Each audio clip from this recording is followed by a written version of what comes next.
Hello, everyone. Welcome back to the Debate Review Adventures. I was going to get creative with the Oh, name there, and my brain just froze right up. okay. All right. Well, I mean, you can get creative as you want. I don't mind. Throw It, something out there. yeah, Go for it. Go for it, it. it- if something comes, I'll try to actually prepare Okay. next time, etc. There's a lot on my mind right now. It's been an eventful week for a bunch of different That's fair. reasons, That's fair. and there's a lot going on. Like for instance, it's an somewhat new month. The month has Mhm. started to age a bit, but this is the first show of the month on this channel, Okay. which means we're going to lead off with some free memberships Nice. because YouTube gives us creators, a certain number of memberships to give away free every month.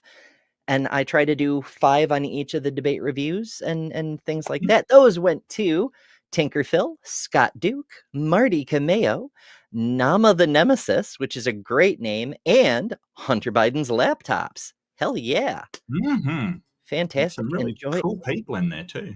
Yeah. Enjoy all the fun emojis and other perks. There is a crap ton of content that's member exclusive. I'm adding more all the time. I just put one up earlier this week that's member exclusive. So yeah, do make use of those perks. And if you enjoy, maybe stick around and become a permanent member, help support the channel. I would Mhm. appreciate that very, very much. And I am, as always, joined by the wonderful, illustrious, and solar powered Mark Reed. Oh, hi. Well, technically, we're all solar powered when It's you true. go back to where the energy comes from in the first place. Just saying. Technically, we all are. I'm just having more direct access than most other people. Look, That's right. I was supposed to have a debate today, and like seriously, it was horrible. It was changed 4 times, and then so it was supposed to be against that Wilson guy on secular humanism versus Christianity, and I don't know how Christianity with its myriad of, I don't know, slaughters, persecutions, wars, um, you know, just everything that it's done in the last few centuries can stack up against, well, really against anything, really. I mean, it's been pretty brutal. Maybe Islam, maybe. Not 100% sure about that one. But, I like it was moved 4 times, and then coming a couple of days ago, I'm like, oh, can I please just make sure it's happening? Just the guy's radio silent, so it's so frustrating. Like when you know, it's these people talk big, but when they actually have to, come up against somebody that knows what they're doing, they're suddenly craven. Suddenly they're not too keen on actually, doing the thing. So Well, I yeah. wonder if they pray first, right? They're like, oh, with the Lord, all things are possible. And Jesus parts the clouds and looks down and goes, sorry, you're on your own, mate. Maybe. Good Who luck. knows? Who knows? Look, generally when people pray, the answer comes out to what they want to do anyway. So Yeah. uh, I'm just going to do whatever. And if I screw it up, God will forgive me because yeah, that's how that exactly, game is played. exactly. Yeah, Oh, goodness. absolutely. And speaking of people doing whatever, we have one more thing Mm. to cover in the preamble of the show, as Oh, I'm sure many of you frequent viewers are sick of hearing of by now, but we're almost to the day of, so this one will go away momentarily. But our friend Joe, you probably are aware, the Kentucky atheist, doing the Ark Encounter protest, organizing it for the Tri-State Free Thinkers this year. He's doing a mm-hmm. fundraiser on his channel at the Kentucky Atheist. We've got a short ad for that one. Check it out.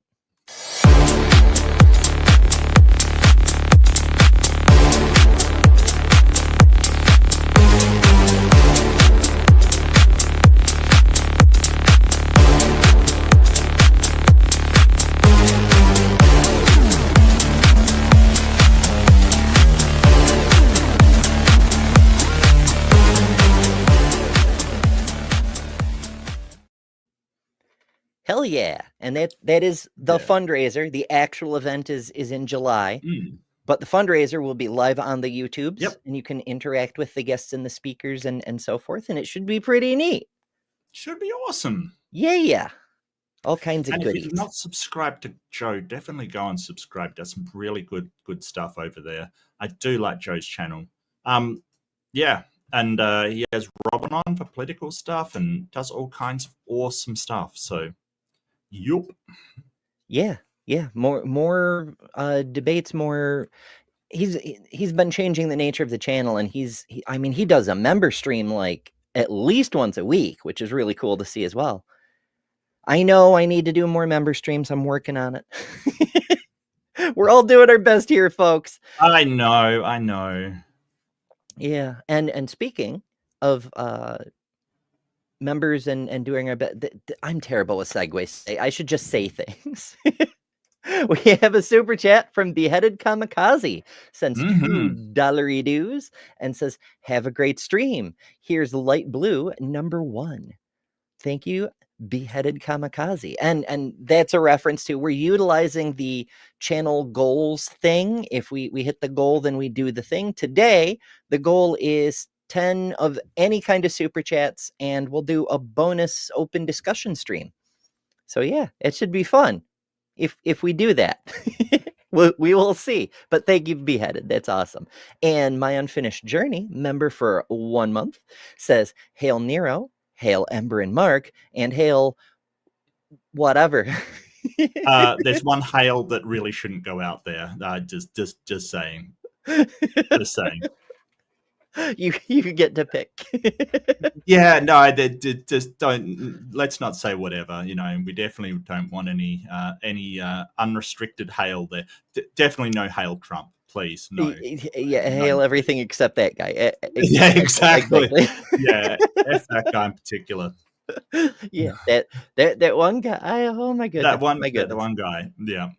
But speaking of the stream, I actually please will do not hail any Austrian painters in our stream, please. Or orange fat felons. I just saw yesterday or the day before, something like that, a bunch of his inner circle loyalists have replaced their American flag lapel pins with golden Trump heads. As I'm like, really? Literally golden idols now. Well, what got me was that conference, the cabinet meeting. I don't know, is it called a cabinet meeting over there, where all of the heads of the departments are sitting around and just like nothing, no problems were discussed, no solutions tabled. It was just, oh, I'm doing this in my department, and how amazing you are, dear leader, kind of thing. Like, it really. Have you seen that?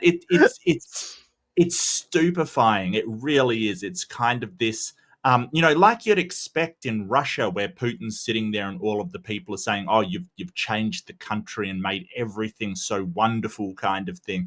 And it's just, it is, dear leader, how much we admire and support you in your amazing endeavors, kind of thing. Like, holy crap, it's like sycophantic isn't the word for it. It is cultish, really cultish.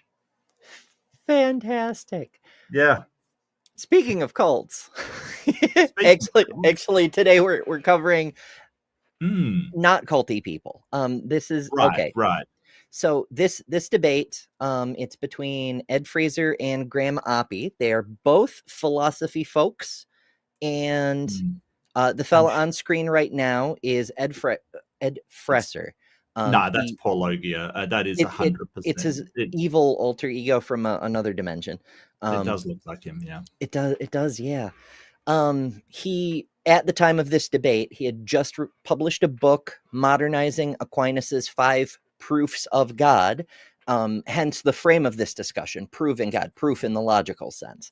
And the other fella, Graham Oppy, PhD philosophy professor, who's been around the internets, including several talks on Cam's channel, Cam from Capturing Christianity, who is the moderator of this debate. And I got this debate from his list about must-watch debates, so that's why that's there. So yeah, actual philosophy folk. Hopefully, we'll see. Yeah, today, I'll just maybe? get up Aquinas's sort of 5 proofs here because I know they're pretty straightforward, and we've heard them before. I would say, but so we've got the argument from motion. Basically, is that's a first mover. Basically, first mover argument. The argument from efficient cause. This argument posits everything has a cause, and an infinite chain of cause is impossible. So it's basically saying infinite regression is not possible. Therefore, there must be a first cause, which Aquinas called the first cause or God. Well, if there was a first cause, yeah, okay. The third one is an argument from possibility and necessity. It argues that everything in the universe is contingent or dependent on something else for its existence, and necessary being must exist to explain the existence of contingent beings. The argument from graduation. The argument observes that things possess degrees of goodness, beauty, or other qualities. There must be a source for all of these qualities, which Aquinas calls God. I know about that one, Chief. The argument from design. And so that's the teleological argument, just the argument from design. Notes that the universe exhibits signs of intelligent design, such as the natural world's ordered systems. It was designed by an intelligent creator who Aquinas identified as God. So we've heard all of these before in one version or another. They're just, obviously those are the 5. Yeah, and we, of course, we're skipping the bulky introductions because I want to do my own bulky introductions, which, believe it or not, are actually more streamlined than Cam's, but details. So we're starting a couple of minutes in. Ed opens up with what he calls the Aristotelian proof. So this should be fun. Let's get into this thing. And so the way the argument goes is I start with the fact that things in the world of our experience are changing. And the example I use in my book to begin the discussion is the fact that the coffee that might be in somebody's cup as you're sitting in the office drinking, say, is growing cooler. And change on the Aristotelian analysis is the actualization of a potential. And there are reasons having to do with his response to Parmenides and Zeno and people like that, why he gives this sort of analysis, why Aristotle does and Aquinas follows him. So change is the actualization of a potential. And so when the coffee grows cooler, say, what's going on is the potential coldness of the coffee is going from potential to actual. When that happens, something's got to make it happen. I'm not sure that's how thermodynamics That is not how that works. Like, there's no... a potential, like there's a potential coolness. No, it's dispersing energy. I don't. That's very weird. Yeah, I mean, hell, the heat and coldness are relative things. Like if you take if I take my coffee, which is for me a relatively nice temperature, it's still warm. I just made it half an hour ago. Yeah. And I were to put it, say, in the heart of the sun, it would be the cold thing. Yeah. But I mean, it seems like he's sort of referencing sort of just entropy, like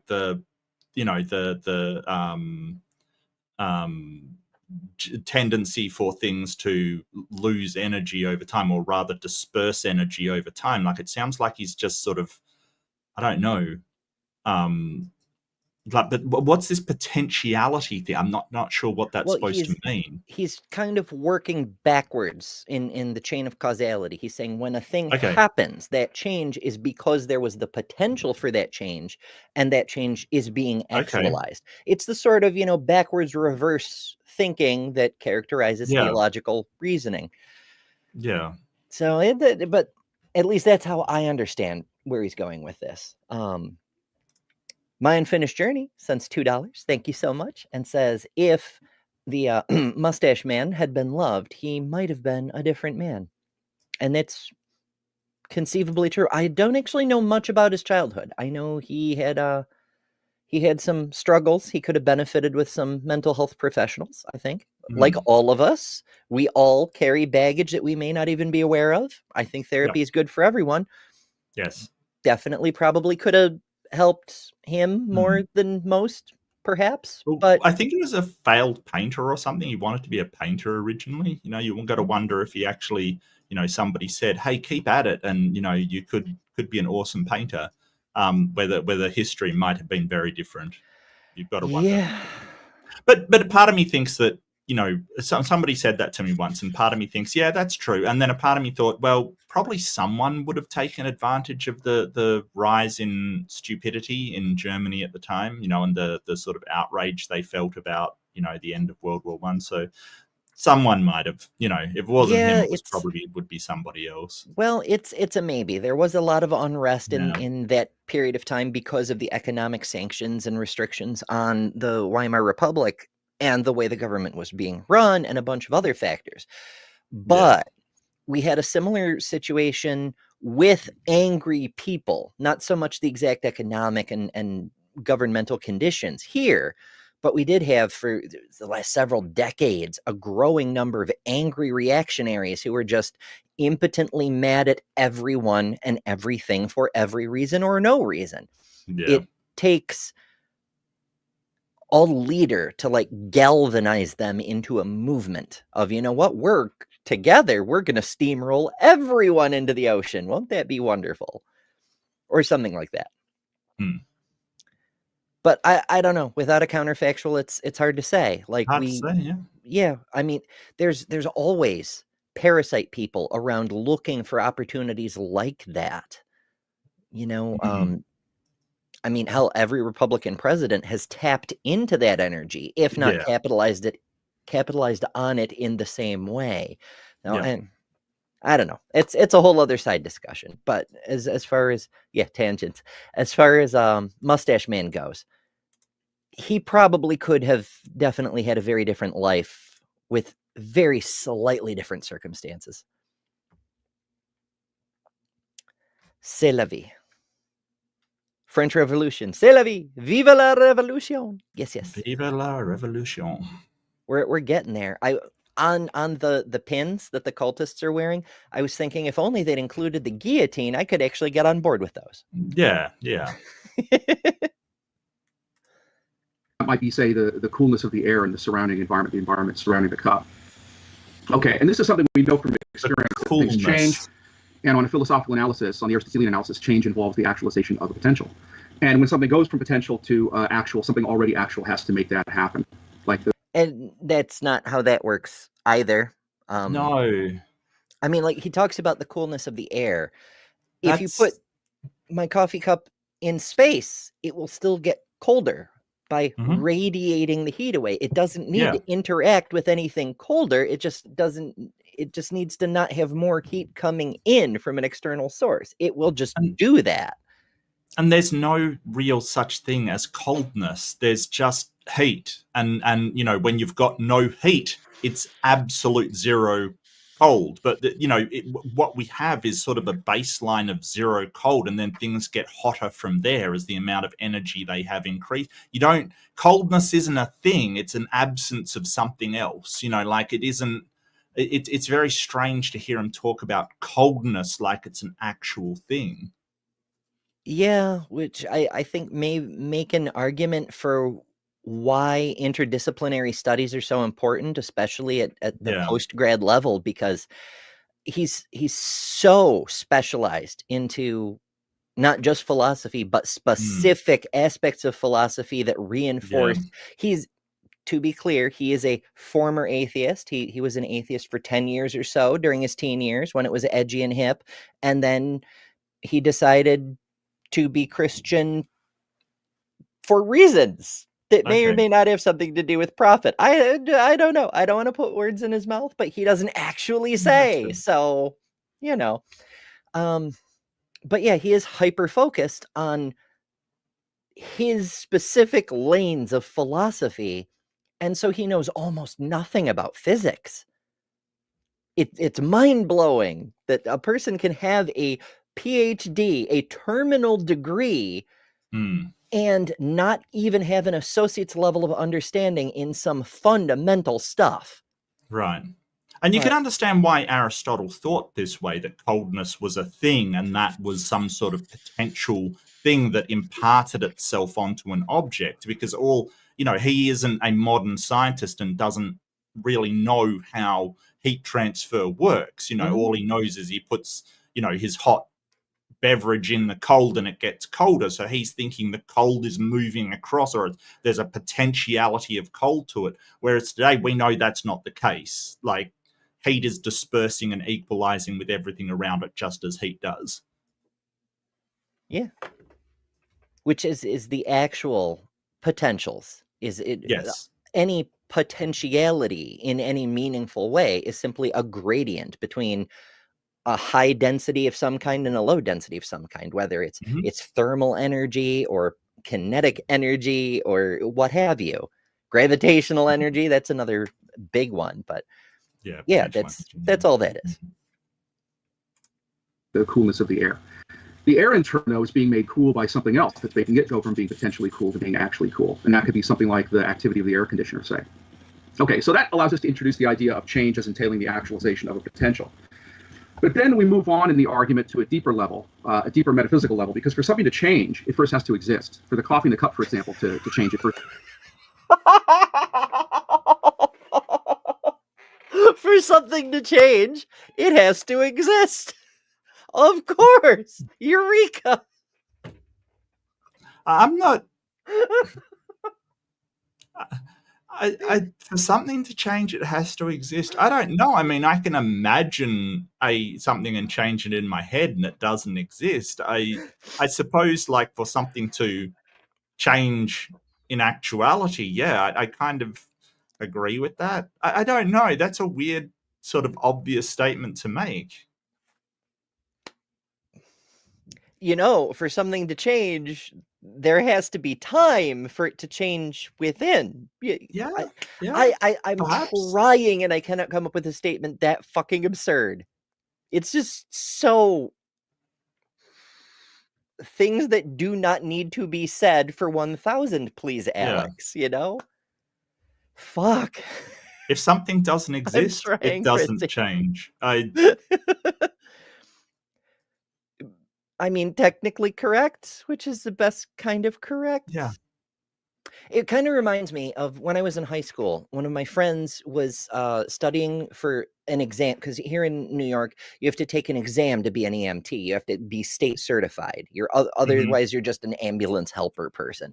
So he's studying for his EMT exam. And he has me like run through the textbook and ask him questions that might be on the test and so forth. And one of the things I forget what the question was. It was something like, you have a patient who's suffering severe tachycardia, losing blood pressure, yada, yada, yada. What do you do? And you know, there were options, but he just rejects all the options and he goes, let him die. And I'm like, what do you mean let him die? That's the opposite of what you're supposed to be doing. He's like, no. Dead is a very stable state. Physicians can work with that. We can try to resuscitate. We can put him on a bypass machine, all sorts of things.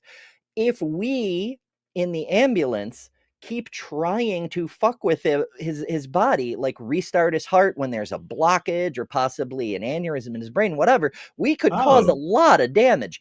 Dead is a stable state. That's better in this circumstance. Wow. I'm like, okay. So, you know, it's related because a thing has to exist in order to change. If there's no longer life, then it can't get worse. Okay. Sort of.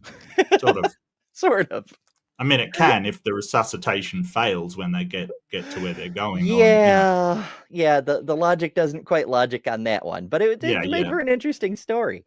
My unfinished sock member for 1 month uses a member chat to say, don't not exist, which is good advice for everyone. Like and share the stream instead. Well, I think if you don't exist, I'll give you a pass on not liking and sharing. I think I'll give you a pass on that.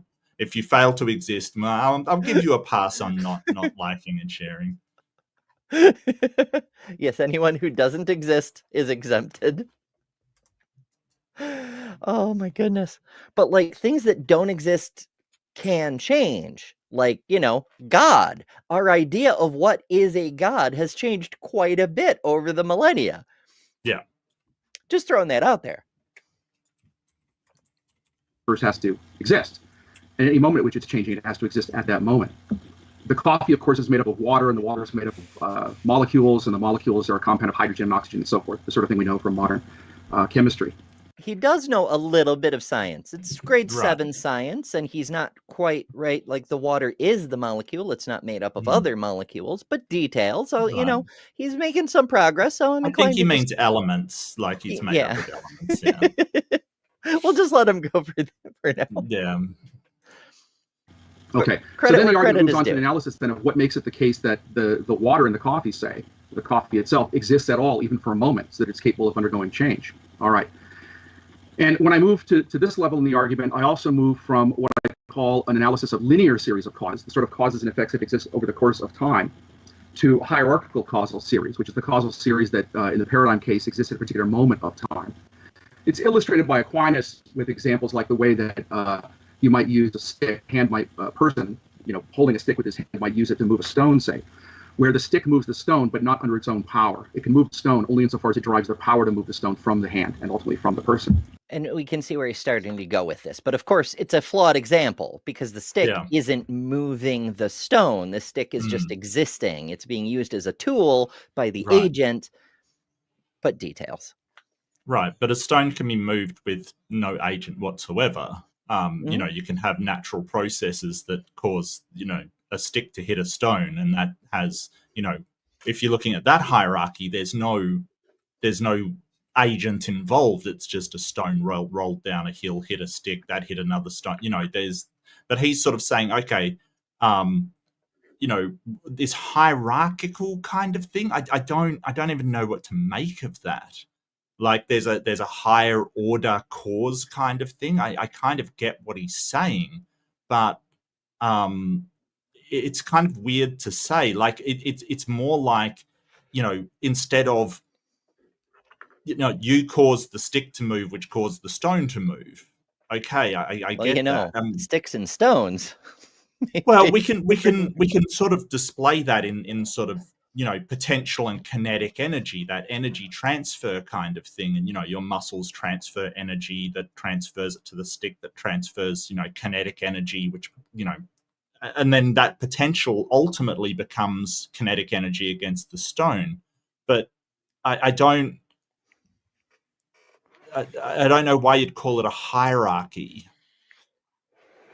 Because he's reasoning backwards because he's a theologian. And so he's trying to get to something and make it look like it's the only rational thing to do once he's completed his house of cards. At least that's the goal anyway. Beheaded Kamikaze makes a good point. It's a trick question. The stone is already moving because... take your pick. The Earth is turning and orbiting the sun, and the galaxies are orbiting, and the universe is expanding. So yeah, we're not talking about moving something at rest. We're talking about altering something that already is in motion's inertia very, very slightly. Yeah, I'm not sure Aquinas knew that, though. Details. Aristotle should have, though. His whole thing was everything moves. But who knows? Who knows? Well, in the same way, I argue that for the water that is part of the coffee to exist at any moment, that presupposes something else going on at that moment, like the potential of the molecules that make up the water, or to be more precise, say the more fundamental particles that make up the water. They have the potential to constitute either water or to constitute some other thing. And that's a flaw right there, because while you could, from a philosophical standpoint, make a whole bunch of different things that include oxygen and hydrogen, that much is true. Yeah. When you have two hydrogens and an oxygen bonded together into a molecule, that is water. It's not the potential to be other things. It can only be that thing. Right. And it will take some other change or some energy in order to change its structure. For instance, if you apply a ton of heat to it, it'll boil and, it will turn to a gaseous state. But you've got to use some sort of energy in order to change that into something else, because it's, water has stable bonds, etc.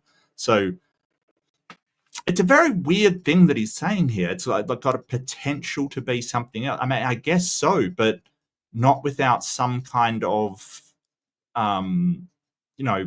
something acting upon it. I don't know why.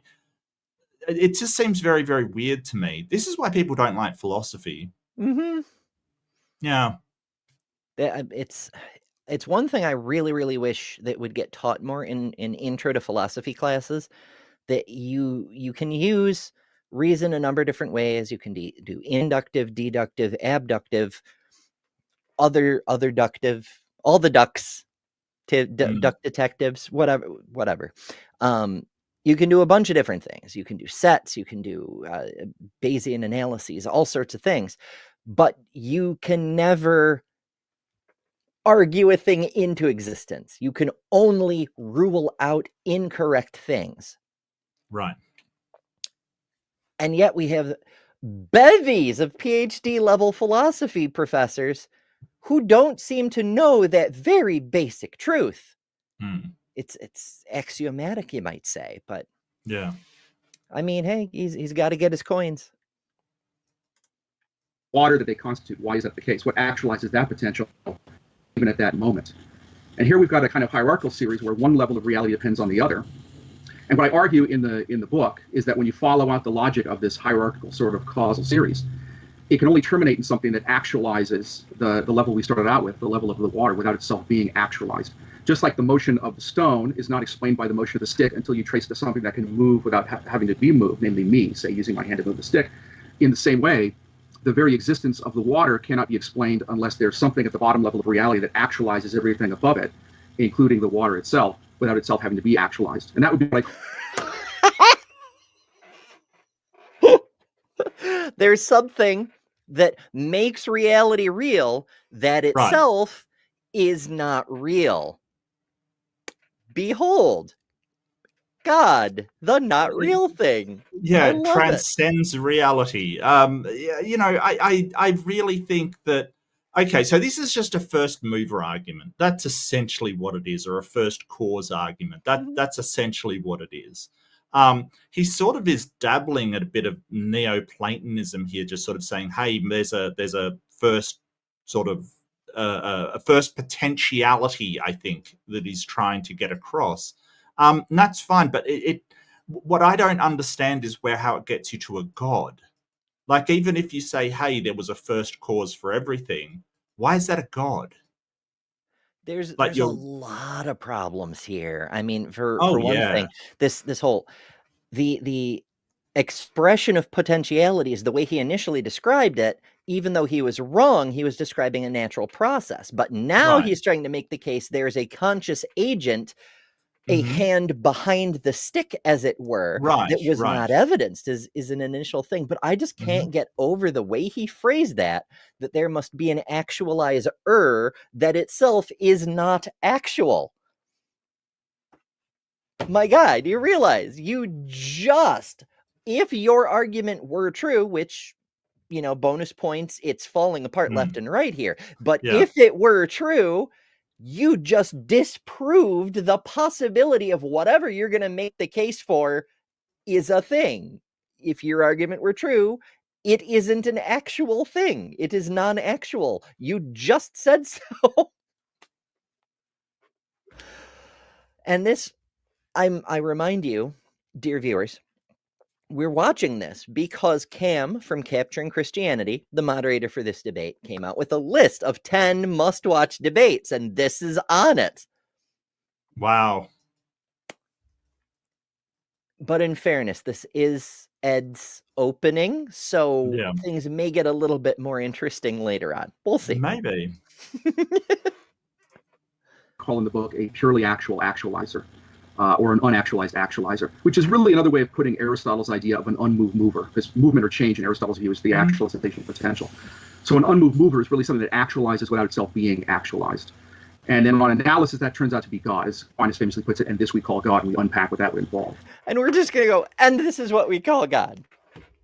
Ta-da! This is what we call rainbow unicorns. Yes. Proof of rainbow unicorns. This is, you know, but basically he's just talking about an unmoved mover, basically, something that isn't caused.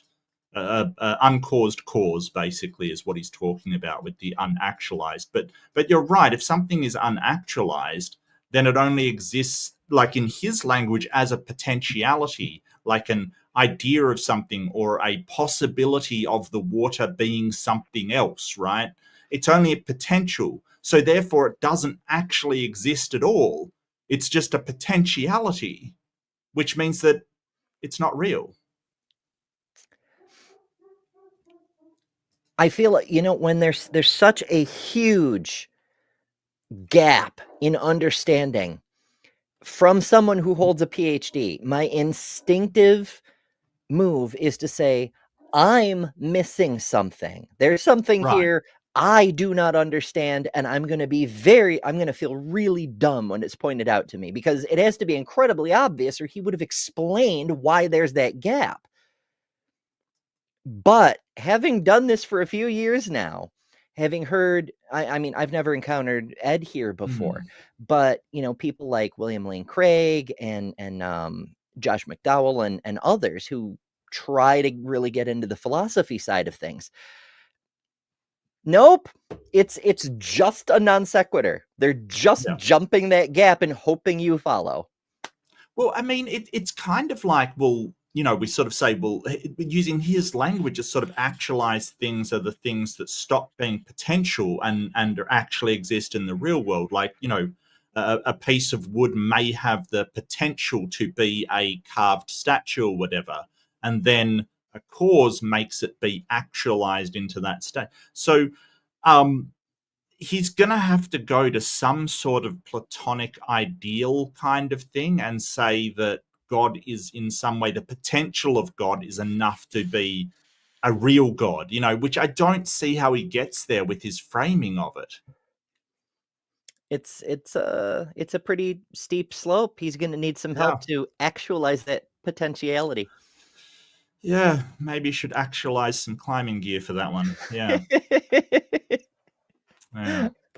At the base level of reality, there have to be ropes. I could use these tiny little ropes to climb up on. But I mean, Dr. Graham Oppy could not have missed that. Like, I really want to hear what he says about it, because he could not have missed that an unactualized thing is not actually in the real world. Like, I don't think he could have missed that. I can't imagine he would have, but there's a lot to say. So he may pass it by for tastier fruits. We'll see. So that's a little overview of the basic idea of what I call the Aristotelian proof. And of course, there are a lot of details that have to be worked out, but that's the kind of the basic thrust. He published a book on it, and there's a lot of details that need to be worked out. Oh, you think? My guy. Why is theism so half-assed? This is why they keep having to go back to Aquinas, because they don't want to think things all the way through. They just want to half-assed spout off, centuries and centuries old ideas that have long been since debunked, often by their own contemporaries. Well, I mean, I don't judge Aristotle or Aquinas or any of these, but they were a product of their time, and our thinking has evolved quite a bit since then. So I don't blame them. I do blame people today trying to defend the indefensible, or trying to make these connections between, the universe has a cause and that cause is God. And it's like, my guy, that is not what anybody today understands as a God. Like, you can't get from A to B from what everybody that's using the Kalam to like make an argument for God. It's like, stop. You can't bridge that gap. As far as I'm concerned, William Lane Craig doesn't bridge that gap. Nope. Yeah, I've heard a number of people, even people who are like philosophy fanboys rather than proper philosophers, like Stephen Woodford, who say you need a separate supplementary argument to justify crossing that gap, and you just don't have one. Or if you do, present it. And if you do, you don't need the rest of it. Just go with that, Yes. Yeah. My goodness. My Unfinished Sock sends $2. Thank you so much. And says, I got nothing. Like and share. I got nothing either. Yeah, I got that. There's an unactualized potentiality that could necessitate a changeable causal action sequence to create reality itself, if only you hit the like button. But have you considered there's a potentiality for a good argument like that? Can't be actualized. Sorry. Can't be actualized, but there's a potentiality there. Interesting. Of the argument as I develop in chapter 1 of 5 proofs. So, Graham, where would you like to pick up on? So I think let's go back to the beginning and let's just work through the premises one by one and have a discussion of them, I think. And I actually have the part of the argument from the book in front of me, so I'll just read out. Which is handy because that was a pretty messy presentation. I mean, you could probably sort it into premises, but it would be messy. I think I was getting lost in the sort of like when he starts to talk about coolness and, physics rather than philosophy, he kind of was, because I was just going, well, it's weird to talk about physics in such a way kind of thing. Like it might have made a lot more sense if he talked about heat rather than cooling. You know what I mean? Like something that's hot, like your apple pie losing, it's got the potentiality to be cold. And it's like, okay, well, yeah, okay, I get that. Maybe the other way around would have made more sense, but I was sort of getting lost in that, all of the sort of violations of physics he was sort of talking about. Yeah, it's hard to follow the thread of an argument when it's full of so much backwards wrong think. Yeah. It's like there's so much that's obviously wrong here. I'm having a hard time following the main thrust of what you're trying to get to. It's like arguing about, shadows instead of light. It just well, I mean, it's like he could have just said there's a first uncaused cause and basically said exactly the same thing. Like it really was verbose for no reason. Yeah, I think.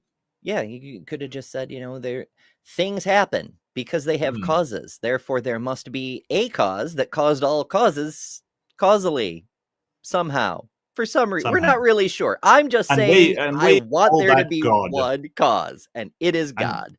And we call that God because I want to believe there's a God. That's great. Oh, boy. Beheaded Kamikaze sends $2 reduce. Thank you so much. And says, Super Chat potentiality has been actualized. Actually. And that actually actualized.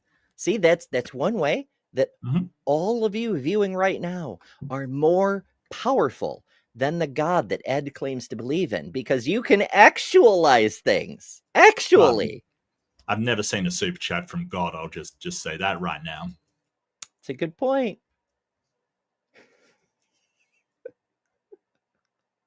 I'm just thinking about certain sock accounts that I've seen some of our friends use. Like, that's a thing that could actually happen, though. The premise and then say what I want to say about it, but we'll do it one at a time so we can have a discussion about whatever I say, Ed says in reply, and so on. So the first premise seems to me to be completely unproblematic, right? It's just kind of true that change is a real feature of the world.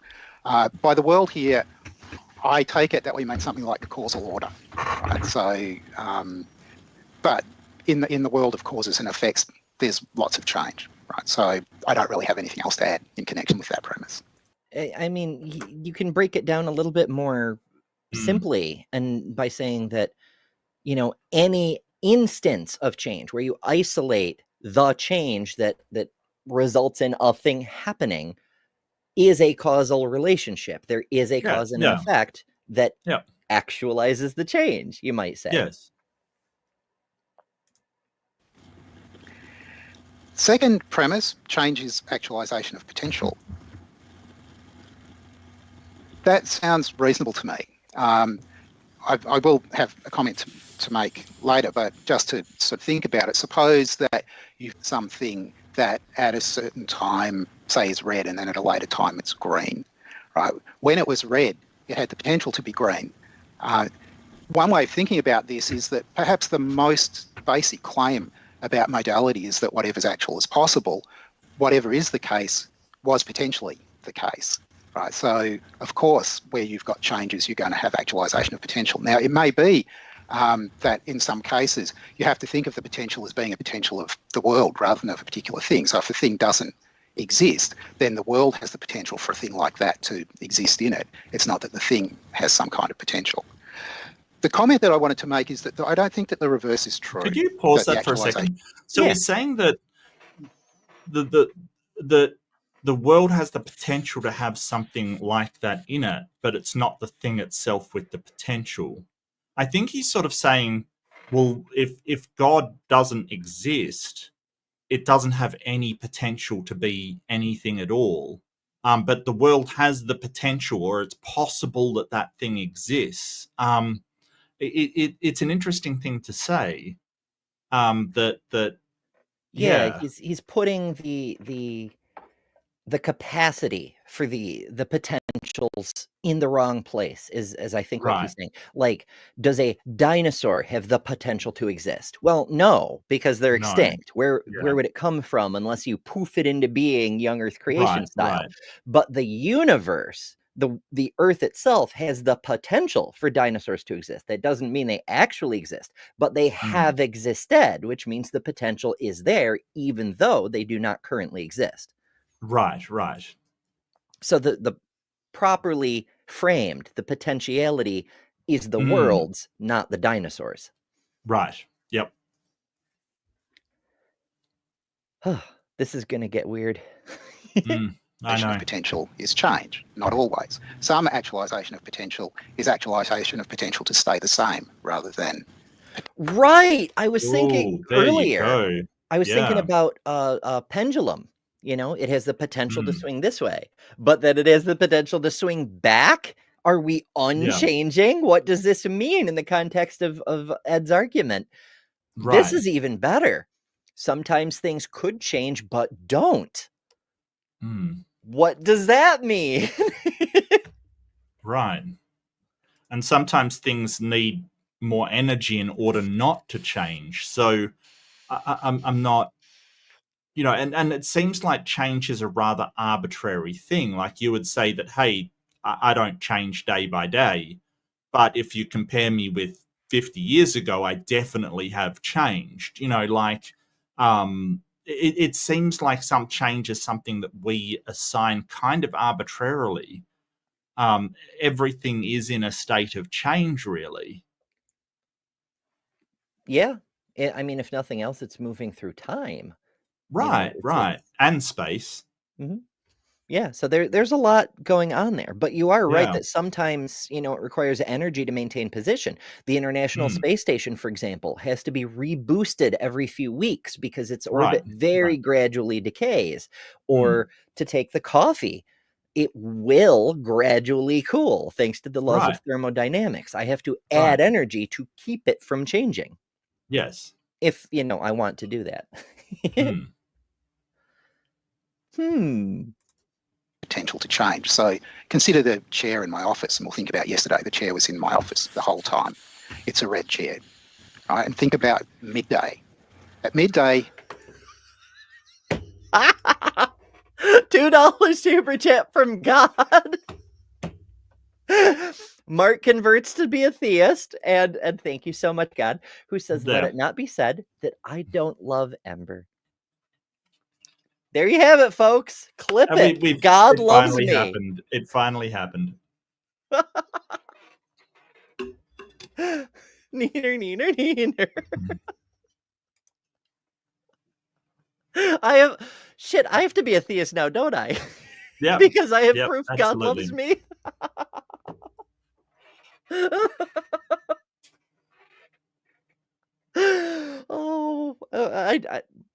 Oh, I'm gonna lose it today. I've like lost my ability to control my breathing multiple times already. Oh shit. uh, Well, thank you.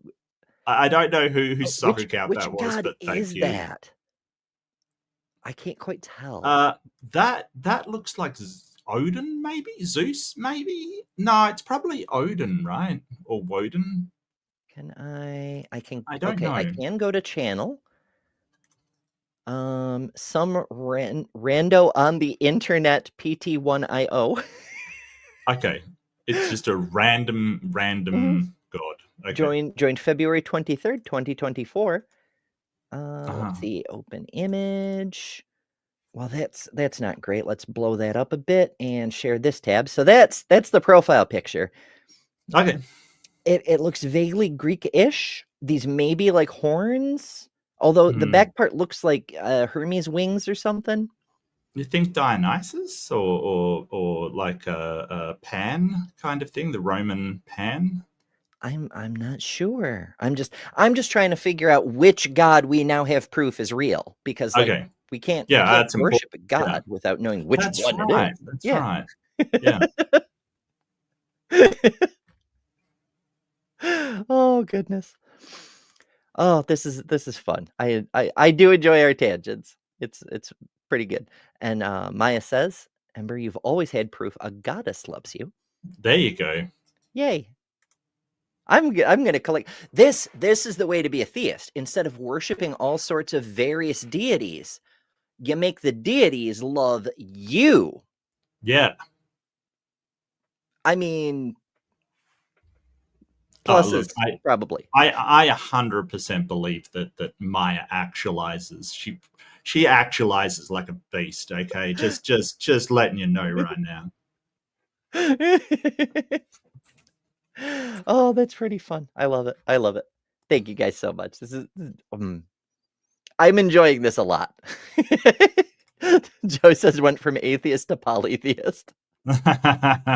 Just like that. See, theists, that's all it takes. You just have to demonstrate your damn gods. Yep. Goes a long way when they actually show up. The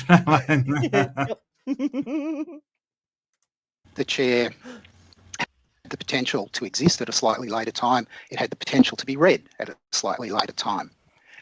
When those potentials were actualized, nothing had changed. The chair was still read. It still existed.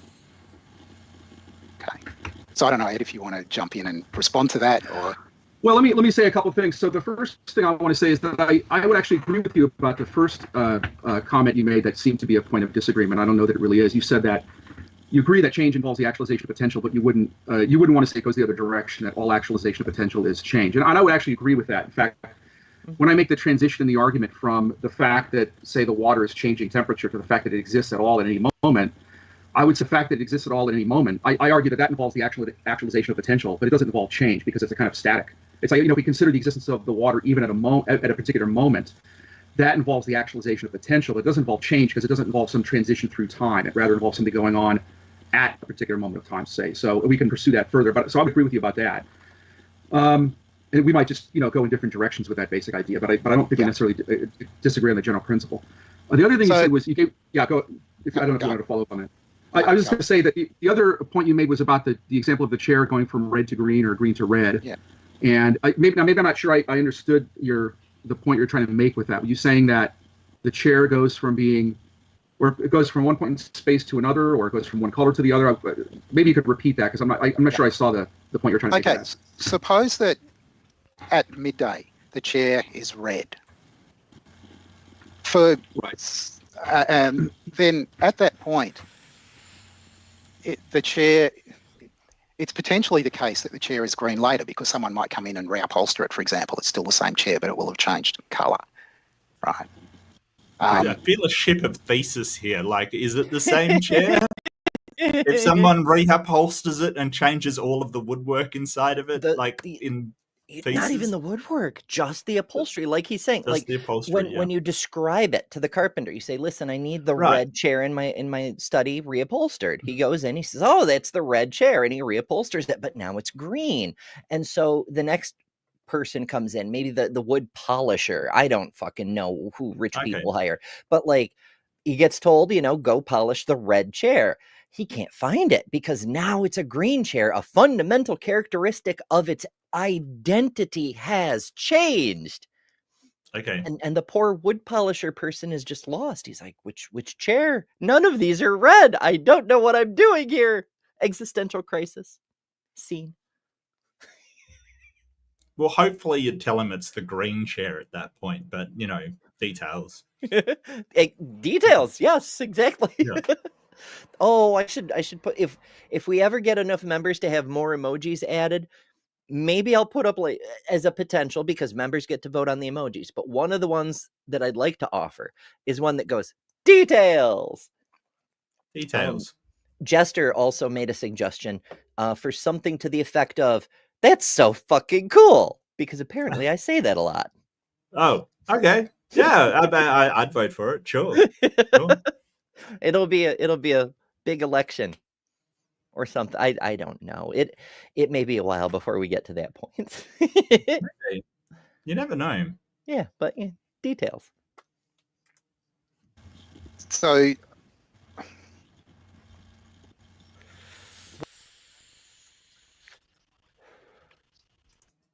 I'm not sure what's going on there. Is that you or is that the video? I don't know. Let's take Oh. it back a little bit and see what happens. This is 1509. So To another, or it goes from one color to the other. Maybe you could repeat that because I'm not sure I saw the point you're trying to okay, get at. suppose that at midday the chair is red. Then at that point, the chair. It's potentially the case that the chair is green later because someone might come in and reupholster it, for example. It's still the same chair, but it will have changed colour, right? So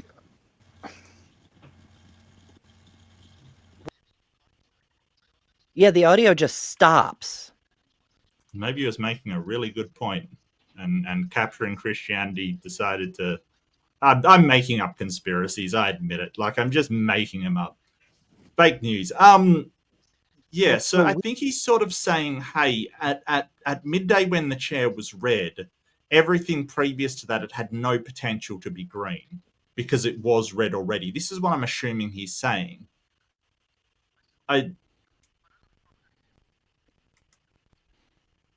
This is wild. They've completely screwed the sound. Maybe two premises you conclude. There it is.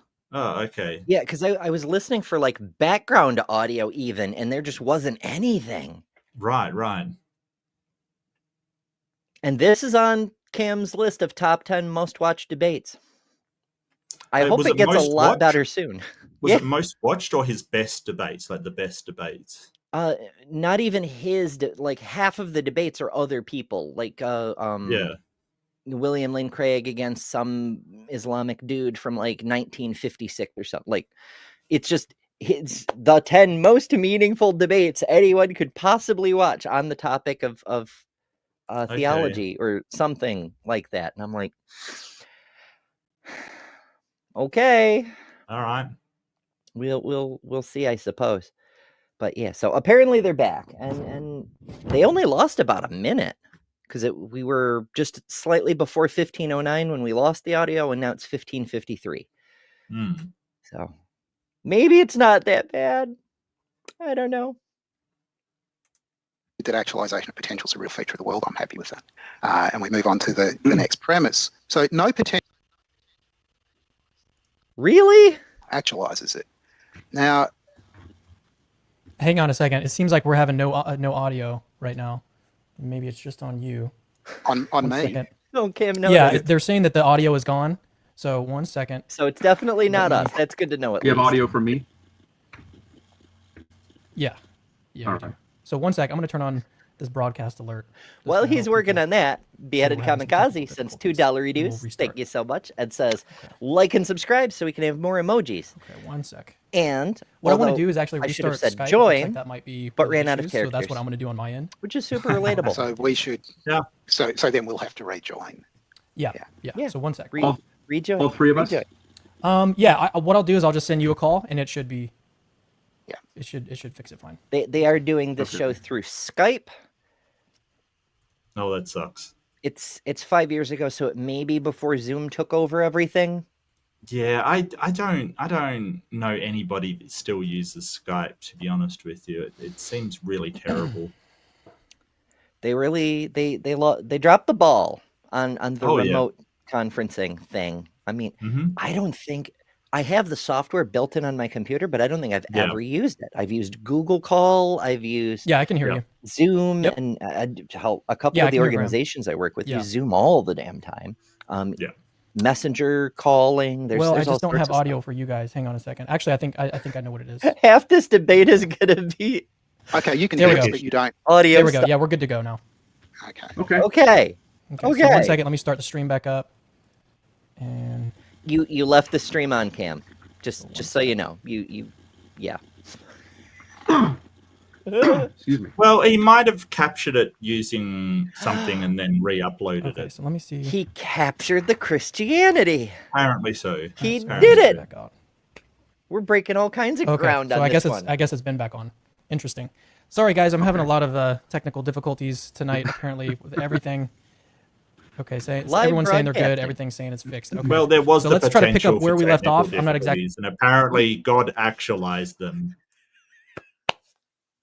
That actually would be a really good thing to work into this debate, is be like, okay, there was Right. the potential.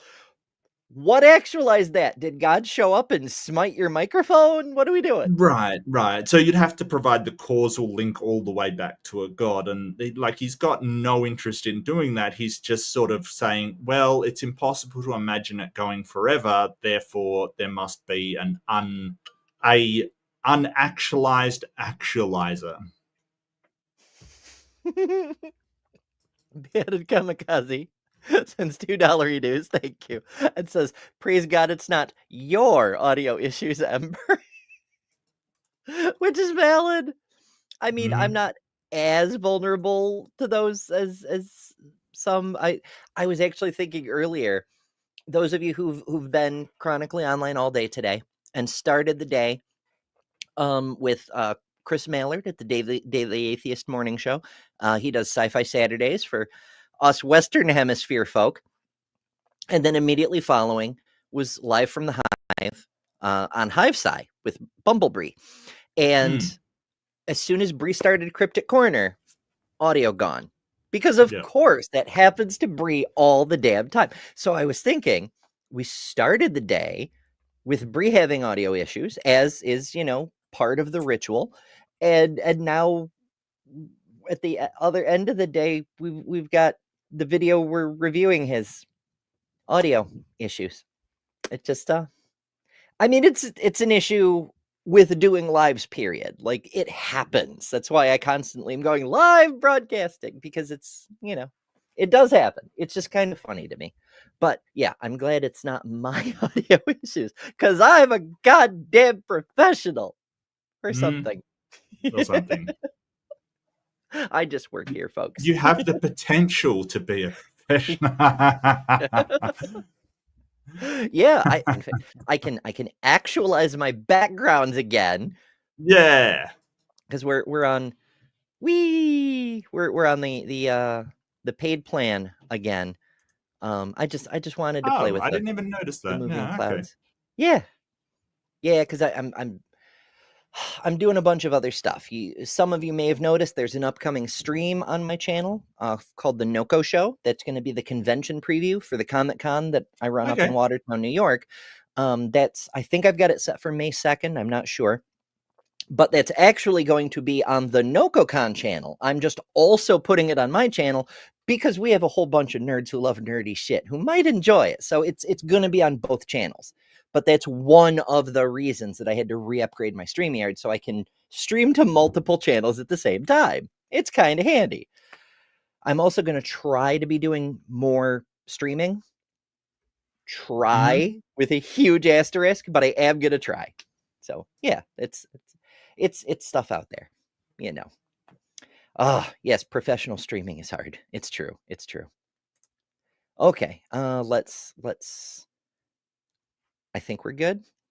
Breathe, Ember. Breathe. Take a moment, meditate, become one with the universe, and click the button. Exactly sure where that was, where the audio cut out for everybody. So let's just, where do you want to be in? Are we ready to start, or? Yeah, we're ready to start. Yeah. It's good to go. Yeah. So I'm good to pick up where I was.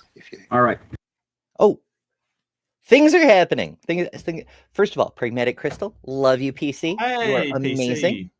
Like, share, subscribe. Yay. Yes, do like, do subscribe, do share, because sharing is the only way anyone ever finds out we're here doing things. I appreciate it very, very much. And Brentley sends a $3 super sticker. Thank you so much. That is, it appears to be a fruit with pom-poms. Pom-poms. I believe it is a lime cheerleader, and that's not just lime color, like a literal lime fruit that's a cheerleader. I'm not sure what it's cheerleading for. Perhaps vitamin C, I would guess, but you know, who knows? Who knows? Well, you know, if you want to cheerlead something to celebrate, Brentley doesn't get enough respect. He does these segues every damn show. They aren't always easy. I'm working with what I got here. If you want to get something super sticky, like a super sticker, just go to adamandeve.com, enter the code word Brentley to get 50% off almost any one item, 6 free items, 3 free gifts, 6 free movies, 3 free gifts, and free shipping on the whole order. And I can actually vouch for the fact there is free shipping. I verified that myself. For science, you're welcome. I fucked up the ad, but it's not my ad, so it's fine. See, this is what we do, Brentley. We amuse ourselves by doing your ad. Yeah, go for it. Okay, so we're talking about the third of the premises in the argument. That's what we're about to start discussing. The claim that no potential can be actualized unless something already actualizes it. Now, I'm inclined to think that isn't true, and the reason why is because I think that in cases where things stay the same, when they have potential to stay the same, and that potential's actualized, in at least some of those cases, all you need is the absence of anything that would cause a change.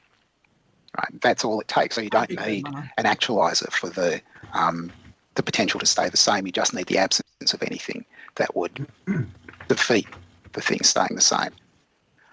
So to take the example of the chair in my office, in order for it to go on existing at midday for the next little period of time, and in order for it to stay red for the next little period of time, it seems to me there isn't anything. Oh, and there goes their audio again. Do you think wow. Cam put this on his list because it's the funniest fucking debate? I don't know. This is wild. See, this is the downside of not watching debates all the way through. I don't know. I'm gonna start a conspiracy right here. That was a really good point. For things to go on the same, you don't need some kind of mover. You just need no mover kind of thing. Mm-hmm. So what now? Yeah. Like it's. I have heard people like Ray Comfort make the case that for the microphone to exist in the next moment, it exists in this moment fine, but it still needs an actualizer to make it continue to be actual in the next moment. That every picosecond of the universe, every single little vibrating string needs a separate re-actualizer, all controlled by the ultimate actualizer or some fucking shit. It gets really dumb. Really wild. Yeah. Oh goodness. My Unfinished Journey says, is that trick of viewing God's channel something you have as the host of the stream?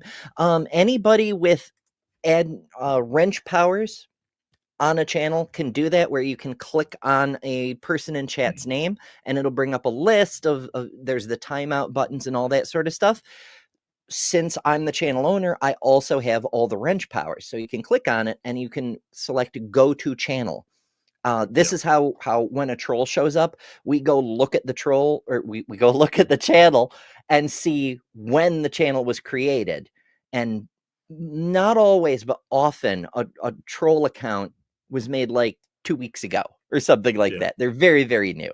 So it's one way to like gather more information about where people are coming from and such. And if you'd like your own vibrating string, at adamandeve.com.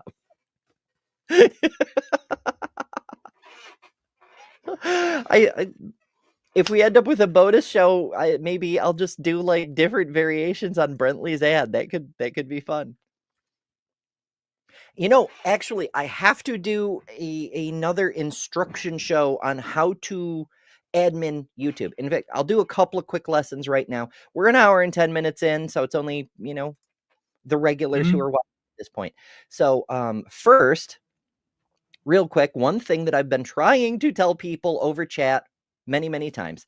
How to gift memberships. So this is what I see. In fact, I'll change the screen so I'll make this bigger. I will bigify. This is what I'm seeing on my YouTube page. And if you go right down here to this one, the $, where it says, gift memberships, just like you would on any other page. If you're the channel owner and you click on membership gifting, it gives you the free memberships that you can give away. I gave 5 at the start of the show. I still have 5 more for later in the month. But yeah, that's it. Is $ membership gifting. There's your free memberships. Every month you get 10 more if your channel is at roughly the same size as Mark and I. Maybe much bigger channels get more. I don't know, but that's where that is. Second thing, turn on this membership studio gifting. tab. You should keep this open because if you're going to get copyright alerts, first of all, you can see the chat in the tab. So you don't have to have the separate YouTube thing open, but you can't gift memberships from here. Which is why I have the other thing open, but you can see all the same stuff. This is where you get the alerts when you're about to get the bots taking down your stream for copyright violation. You'll get notices, big old warnings right up here. So you should keep this open. It also lets you track viewership, what's going on. There's other various things. This little button right here lets you insert an ad. I never do this, but if you do it, it will trigger an ad, which will override YouTube's normal automatic ad insert. Like if it's set to, for example, play an ad every 20 minutes. If you hit the button, that'll give you another 20 minutes before the bots will do one automatically. So you can put them in spaces where it's useful for you rather than just interrupting it mid-sentence. You can also mark spaces for clips for later editing. There's a bunch of different tools in here, but those are just a couple things that I wanted to note. Oh, just go back to the previous screen you're on, and I want the main chat. Or the main yeah. page, So if you need to turn free subscriptions on, you just go to the join down the bottom left where it says join. If you hit that, and then the 3 dots up the top next to membership, go to the 3 dots. And then hit gift settings. And there should be a little button in there. There it is. Allow gifts. Toggle on or off. Yep. So you need to toggle that on if you do want a free membership. You'll need that on. Or else I don't know why it's off by default. I mean, who really goes, yeah, I don't want gifts by default. I hate being gifted things for free. I don't know whose idea that was, but holy crap. And it's not exactly like, it's not that easy to find either. It's very sort of, tucked away. So thanks, YouTube. Cheers. Yay. Making things harder. Thanks, YouTube. There's pluses and minuses. But yeah, so I'm probably, like I said, I really should do a proper show on all the different bells and whistles, like how to forward streams and other things, because there's so many other creators who want to know this stuff. And I keep trying to I end up in a position where I'm in someone's live chat and trying to type to them step by step how to do these things. And I'm like, I need to just show you, So yeah, so there's some bits and pieces, some behind the stage stuff. And for anybody who doesn't happen to have a channel yet. Yeah, and Beheaded Kamikaze brings up a good point. Free memberships that can't be claimed by brand accounts. So if you're not seeing it there, you may be on a brand account if you have your own channel kind of thing. So I don't know what that really means, brand accounts, but apparently some accounts are brand accounts. I don't even know what that's supposed to mean, but Yeah. What is a brand account on YouTube? We're going way off topic here. A YouTube brand account is a type of Google account designed for businesses and content creators, allowing them to manage their YouTube presence with a unique name and branding and enable multiple people to manage the channel from their own Google accounts. So it's like, rather than being a personal account assigned to your own Gmail and whatever, it's a thing. It's like AOL. And then you, as say, mark.read@gmail.com, could have control capabilities for the AOL brand account or some shit like that. So that's what that it's not an actual person, it's brand but account. why stop free memberships for that? Like, it seems weird that you'd stop free memberships for that. Like, why would you? It seemed like a good idea at the time. I don't know. Fair enough. A lot of the stuff they're doing is just kind of just because. For brand accounts, the potential for free stuff was not actualized, so that's obviously it. Yes. Sausage. So yeah, You ever had a sausage? Have you ever had Toad in the Hole? Not by that name. It's an English thing. It's basically sausages and Yorkshire pudding. It is so amazingly good and so unhealthy. Lynn occasionally makes it for me because she's like, English descent. Okay, I could kind of see. My brain is tickling me with something similar I've had at some point. It may not have been pudding, but like sausages, like breakfast sausages in something. That sounds like Toad in the Hole. Like Yorkshire pudding isn't like sweet or anything. It's more like really bready kind of, like it's not like, dessert pudding kind of thing. It's more like, I don't know how to describe it. It's more like this bready, cakey, savory kind of stuff. Sort of like a breakfast pudding. I guess so. I don't know. Would you, if you had a croissant, would you dip the croissant in the pudding? Because that's the test for whether a thing is good for breakfast purposes. No, absolutely not. Absolutely not. Wait, hang on. How can you dip a croissant in toast? And I know toast is good for breakfast purposes. There you go with the logic and shit. I don't I'm just going through it like strawberries are great for breakfast and you can't dip a croissant in them. Like what does it even mean? No, I refuse. You get out of here. I'm not adhering to your French breakfast test. No, get out of here. We all know the French defined all systems of measurement. They gave us the meter. They gave us the degree Celsius. They gave us the croissant. This is just how we measure things. Yeah, right. Premise is false, and I know Ed's not going to agree with that. So let's just pass to him now. Okay, yeah. So what I would say about that is, first of all, remember that the way I spell the argument, I start with change as we know it from observation. And the point of that is to introduce the idea of change as the actualization. Well, to introduce the general idea of the actualization of potential. I use change in order to do it because change is evident to the senses, much more than the existence of a thing at a time, but we get more metaphysical. Okay. But once I have that basic idea of the actualization of potential, I apply it to the sheer existence of a thing at any moment of time. Okay. So with that as background, let me address Graham's objection.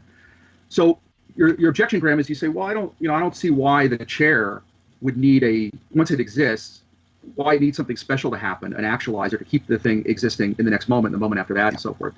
And what you're appealing to is an idea that sometimes people call the idea of existential inertia, that once in existence, a thing tends to remain in existence until knocked out of existence. I'm not saying you're necessarily committed to everything people have.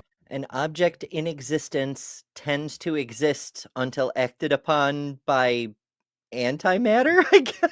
Well, I don't know, because I don't think until knocked out of existence is the words that he used. So unless changed to something that isn't that thing, I presume he's sort of saying. But the idea of inertial existence, well, you have to prove there's not something making it continually exist. I don't know. I think that you have to prove that something is actually sustaining existence, rather than just existence happens or something exists and then it's acted upon. Yeah, as we frequently point out, this whole concept of things coming into and out of existence, right? It's not how reality operates. No, it's not. I mean, I can make this stop being a pen by melting it down, but the matter is still there. It doesn't stop existing. It just stops being a pen and starts being a puddle, Yeah. And it's really just, I mean, I'm a nominalist, so I think just the names that we apply it to it change. We call it a pen instead of a puddle because it has certain attributes to it. I don't think that, you know, the pen has necessarily stopped being a pen. I think it's just a change of state that we've applied a different label to because it no longer possesses the properties of the previous thing. Like, it's, I don't know, it's this weird thing. But, I mean, the whole idea of his analogy is that potential needs to be acted upon to provide change, kind of thing.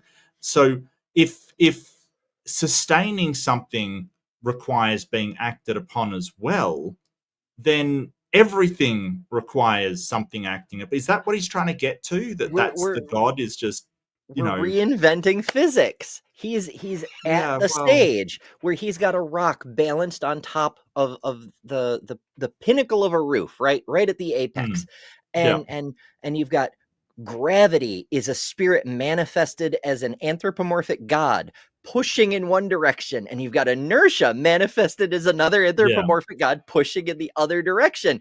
Who will win? It has to be a force acting with agency upon the rock, and whoever wins, that's what happens. The gods are fighting. The forces of the universe are personified gods, and they are literally fighting over each thing that happens. Super. I love it. Apply to that label, associated with that label. But anyway, but you seem to be committed to something like that. Now, what I would say about that is that it's not good enough just to attribute to a thing this property of existential inertia. We need to be able to explain why it is that something would have this property. And what I would argue, and other Thomists and other classical theist philosophers would argue, is that objects that are in any way composite, and I don't want to get too far into this idea of being composite because that gets us into another proof, but it's somewhat relevant to the one we're talking about, the Aristotelian proof. Anytime you have something that's composite, it's made of parts of some sort, it's going to exist even for an instant if those parts remain together, in which case there's going to need to be something outside it that combines those parts that it exists, in which case it doesn't have existential inertia, it doesn't have a built-in tendency to continue in existence. So to go back to the example I started out with, the one I used to illustrate the Aristotelian argument, in the case of the water, which is made up of particles, and its fundamental particles have the potentiality to constitute water or to constitute something else. Even if we just consider it at a particular snapshot of time, since it's got that potential either to be water or to be something else, but at that particular snapshot of time, it's actually water, it's not something else, then it doesn't have this kind of existential inertia. It doesn't have this attribute of continuing to exist at any moment, precisely because the microstructure, you might say, has this potentiality to be one thing rather than another, and yet it's water specifically. There's a whole pile of undemonstrated claims he's building on here. Like, I mean, the whole idea that water's got the unactualized potential, so something must be maintained. Like, I don't, something must be maintaining it as water, but you sort of said the potential was the potential for change, so it's still got that potential. I'm struggling to follow how he's like getting to the end point here. Like, if you're saying that change, because it requires something to actualize the potential into that change, and now you're saying, well, something requires, because Dr. Graham Oppy's brought up the things stay the same and they have the potential to stay the same as well. You've brought up, well, it needs something to actualize it staying the same. It sort of yeah, like we discussed earlier, for it to stop being water and start being something else, you can do that, but you have to add energy and often other elements. Like that requires an input of some kind, not even an actualizer. We see that with natural processes in time. I mean, you know, freaking volcanoes get hot enough to cause a hydrolysis reaction that separates water into hydrogen and oxygen. Well, you have electrolysis, and that is separation of, you know, the atoms into hydrogen and oxygen, right? Like, that's basically what electrolysis is. Yeah, and you drop all sorts of things into water that dissolve, that split Mm. apart, the molecules break down and recombine with other things and with the water itself, and all sorts of fun chemistry happens. But that requires the input of stuff to get Mm. stuff to stay the same. That's not actualizing a potential. That's inevitable unless something interferes with it. Right. It's so weird the way he's phrasing that. And to answer your question, Kamikaze, that's Cam's actual trademarked phrase. He's got it on coffee cups and t-shirts and shit because, to someone of a certain Oh yeah, it is flavor of trademarked, isn't it? it is. He trademarked it. It's but yeah, it's we just declare things. That's how we Mhm. determine what's true. We just say this thing is true. Yep. Another person can come along and say Islam is true.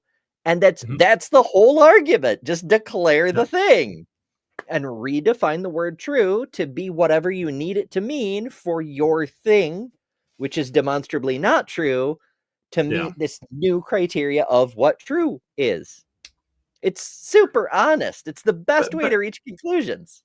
it's weird to sort of say that Christianity is true because there's multiple different versions of Christianity. Are they all true? You're going to have a lot of, you know what? Exactly, Hector. I would actually believe that. Except she died, and maybe you're the king of England. I don't know. There's a king now, aren't you? Well, Have some damn could- respect for the Commonwealth. you could argue that Charles is a usurper because the crown rightly belongs to Aunt Ger. Well, that's true. That's true. Yeah, like this is the thing. Like Christianity is a belief structure with multiple different beliefs. Is it which one is true? Obviously, he's talking about his one. Mhm. And obviously, a shorthand could be said that, hey, it's just a shorthand for the main core claims of Jesus rising from the dead is true. But I think that just saying Christianity is true, there are problems there because, like, is the Pentecostals true that if you handle snakes you won't get bitten? Is talking in tongues true? I'm not sure what flavor of Christian this guy is, but he may He's- not believe that. He's currently Catholic. He's changed a couple of times. Okay, so he won't think that the talking in tongues is true, and they don't think that the wafer turns into the body of Christ. That's they won't think that's true. So whenever somebody says Christianity is true, I have some severe doubts that that they mean all of Christianity, because it has some contradictory things between denominations. Yeah, from a certain point of view, you could argue that according to Islam, Christianity is true because they believe there was a Jesus. Right. And that his teachings are words from God. He's a prophet instead of the Messiah, but details. Yep. Yeah. Beheaded Kamikaze sends another $2 reduce. Thank you so much. And says Ember is a goddess and a queen. There you go. We're setting up a whole theology today. I'm a goddess. We already know Maya's a goddess, but like, well, that goes without saying, really. yeah, it doesn't need to be specified. And so we've got a goddess who loves me, and here's God who not only loves me, but apparently is sticking around and continuing to watch the show, which I very much appreciate, because watch time is an important metric on YouTube too. We make shit for ad revenue, but the watch time has to stay above a certain level or all our monetization gets turned off. So I appreciate those of you who are sticking around and enjoying the show with us. It actually does help more than you might realize.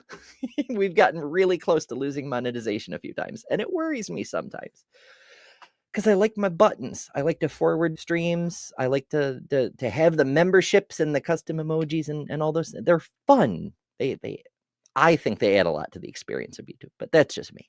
Anyway, point is, I appreciate y'all, including God, sticking around. Yeah.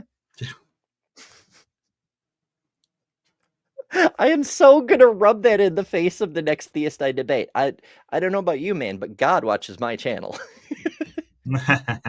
Why is God watching me and not you? What's going on? I think God would be watching all channels, wouldn't he? Like, Well, you could make a case for that. like, technically. So we need an explanation why at that moment it's water, why it exists qua water, say, rather than something else. You could make the same point using other concepts. So as I point out in the book, if you would, an Aristotelian might say, well, what's more metaphysically fundamental than the particles even is that the water is a composite of substantial form and prime matter, and prime matter never exists on its own without substantial form. Substantial physical object never exists on its own without prime matter. So if we left it at that level of analysis, we'd have an explanatory vicious circle. So there has to be something outside the circle to account for how the thing exists at any moment. Or the Thomist would come along and say, well, the water is made up of essence and existence, and those need to be together if the thing is going to exist at any moment. So we need something outside it to actualize that at any moment. So there are different metaphysical analyses one could give in order to spell out this idea of why the thing doesn't have existential inertia. But one way or the other, I would say, insofar as it's composite, it's made up of parts of some kind, metaphysical parts of some kind, it's going to require something external to account for how those parts are together, in which case it doesn't have existential inertia. It doesn't have capacity to keep existing on its own. And so it will need some... Okay, that's... So if the God, because we're just calling it the God, if the actualization potential bridging mechanism, then the water, whatever it is, just stops existing. Apparently so. And we've never seen that happen, strangely enough. I don't know why. I mean, he's going to Tolemics and sort of the essence kind of thing. That was put to bed a long time ago, like the essence of sanguinity and all of this essence kind of stuff. Like, we don't think in terms of that anymore. That was sort of a first attempt at sort of scientific understanding of why certain objects or entities within the world have certain properties that are the same between them, kind of thing. Like, why does water sort of, flow like blood, kind of thing? It has this essence in it which is, makes it so. Now we know that's completely wrong. Like we have elements that are combined into molecular structures, and that is what gives the various things their properties. Like, I don't know why he's going to this. It seems like, hey, people ages ago thought something ass backwards. Let's, that's what they would say. Great, but we know that's not the case. And we know that it doesn't require some kind of essence manipulator to bring these things. Like, chemical reactions happen all by themselves.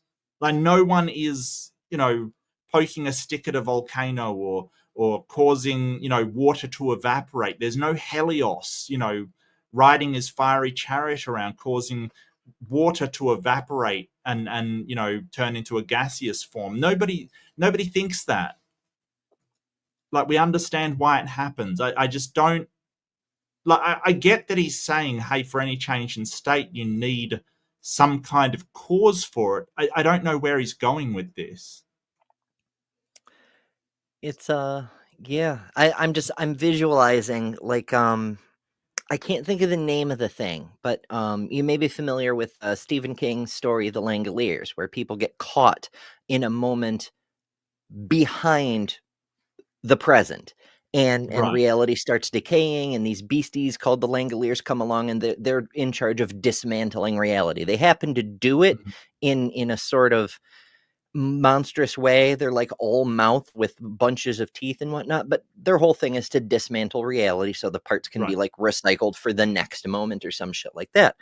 And there's another story, not Stephen King, it's just a story I read a long time ago, about the elves who are building the next second so fast so that it's ready when we arrive. And it only lasts just that instant, and then we're on to the next one. That's how fast these are. Yeah, I mean, they're like Santa elf level fast, 8 billion children in a night kind of thing. And they have to completely rebuild reality every instant to instant. And that's why things change, because they're working so fast that sometimes they fuck up a little bit. I feel like Mandela effect is going to pop up all of a sudden, this.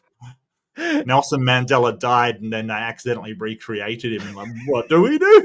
If they've reloaded him. Right. I think I've solved the Mandela effect problem. I think I've solved it. That's it. Like, there's some elf being grilled by his boss. Like, it was Berenstein Bears, not Berenstein Bears.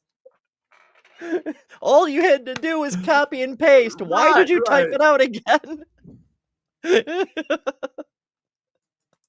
The outline of Yeah. Okay, so I guess one part of my response is going to be really big, and we'll postpone it perhaps until we get to the Thomistic proof, if we get that far, which is that I don't believe in the kinds of metaphysical composition that you're talking about. Now, that's going to be a really big debate. Obviously, I do believe in the physical composition, so I agree that the water is made up of molecules, but I'm thinking that all you need for the existence of the water is the existence of the molecules in an appropriate distribution, and so long as you've got inertia at that level, you'll get it for free at the level of the water. So the decomposition, physical decomposition doesn't make an objection to the idea of existential inertia, if you want to put it like that. If you imagine this decomposition going all the way down so that there are physical simples, perhaps physics will one day tell us that there are, perhaps it won't, that is, things that have no further level of decomposition, then so long as you've got inertia for the simples, and so long as you have inertia with respect to the arrangement of the simples, then you'll have inertia with respect to the water. So it doesn't seem to me that, at least as far as physical decomposition goes, there's going to be an objection. There's going to be a serious objection here to the inertia idea. So back to you. So, okay, thank what you. he's talking about with decomposition, he's talking about smaller and smaller parts. Like, for instance, we thought that atoms were the smallest part, and now we have quantum particles kind of thing. Like, we're going smaller and smaller. And what Dr. Graham Oppy is saying is that existential inertia, the idea that things will continue, you don't have to show that for these composite objects like my microphone or, this stapler or any of the things around us, my pen or my mouse or whatever. Like, we don't have to show. All that we need to know is that those fundamental base particles do continue, state to state, basically. And so he's saying, hey, maybe we'll find the simplest particle. Maybe quarks are the simplest particle. Maybe they're not. We don't know. But if they continue, then it's not a problem. Because, even something like, your sandwich, right? It will continue onwards until, it rots or something happens to it, basically. It's not a problem as long as those particles continue. I get what he's saying here. But decomposition, he's not really talking about things decomposing. He's talking about sort of when you break things apart and look at their smaller elements. Like, I may break this apart and say, hey, there's these molecules there. Okay, but we can break that apart, and then there's atoms making up molecules, and then electrons and protons, and then, you have quantum level. And it's sort of, we don't know if they possess in existential inertia or not. So him sort of saying, hey, you've got to show that they have. No, you don't have to show that thing has it. You just have to show that the particles do. That's it. Yeah, I dare say at this point it's on the other person to demonstrate that they don't, that things like just randomly stop existing. Correct. It's a pretty tall order, but yeah, we do the same sort of thing. Like, you can say with a car, right? A car is made of a whole bunch of different parts. The theists love to bring up cars and car evolution. They have the battery and the starter and the alternator and the timing belt and the pistons and etc. And okay, cool. It has all those parts. Once you've established those parts are there, what they're made of, what they do, so that when you break one, to tell the mechanic what needs fixing or whatever, you don't need to re-verify it every time. You can just shorthand it and say, my car is intact. Yes. we do the same thing with everything else, like a sandwich. You know, you don't have to like re-verify the pickles and the lettuce and the mayonnaise and etc. Once it's in the sandwich, you can just say it's the sandwich. You don't have to like verify the existential inertia of every component. They're not going to pop out unless you have a child who will come through and steal your pickles when you're not looking. But that's a whole other issue. Well, it sounds like he's almost doing a God of the gaps kind of thing. Just if we go smaller and smaller, and like you're saying, decomposition, or going smaller and smaller to their constituent parts, you've got to show that that there isn't something behind those constituent parts. And it's like, this is just God of the gaps. It really is. Like, I feel like he's going to break in. Gaps. Yeah, basically. Well, it's gaps in our knowledge, really. Like, what do quantum particles decompose into or break apart into? I don't know. Pretty sure it's not a god, though. It depends on the particles, but yeah, no gods detected. I mean, we've got, anti-neutrinos, we've got, particle antiparticle pairs like positrons and electrons, for example. And when those decay, cool shit happens. They turn into a pair of photons whose wavelength depends on the total energy of the protons or the positrons and electrons. And a positron and electron cannot annihilate unless they're already operating at the same energy level. The waves have to match or they don't interact. They just pass right through each other. I could go on a whole thing about that. That was where my specialty in physics was. But again, that's a whole separate thing. It's fascinating. And just for those people out there, there's a certain type of theist that you have to say, and the Higgs boson was just called the God particle. Okay, it was just a metaphor. It was just a metaphor. We need to stop letting scientists name shit. We've got God particles and mitochondrial Eves and all sorts of biblical reference. Like, stop. Yeah, stop naming stuff after religious references, because the theists are taking it seriously. So just stop, okay? We got to stop doing that. They had those debates too. They're like, well, I kind of want to call this the God particle. And somebody goes, no, don't do that. People think it means we've discovered God. And they'll be like, no one would be that stupid. People would be that stupid. Yes. There's 8 billion of us. Whatever your standard is for average intelligence, there's 4 billion people who are below that. Be careful, name it. Call things George. We found the George particle. Proof of George. You can love him and pet him and hug him and do all the Bugs Bunny things. Yes. Yeah, now, obviously, as you say, I mean, there are going to be more general metaphysical differences between us that would influence how we ultimately evaluate these arguments. And that would include things like the Thomistic metaphysics of substance, and how many substances are composite of essence and existence, and then Aristotelian stuff about form and matter. And that's all, you're perfectly correct about that.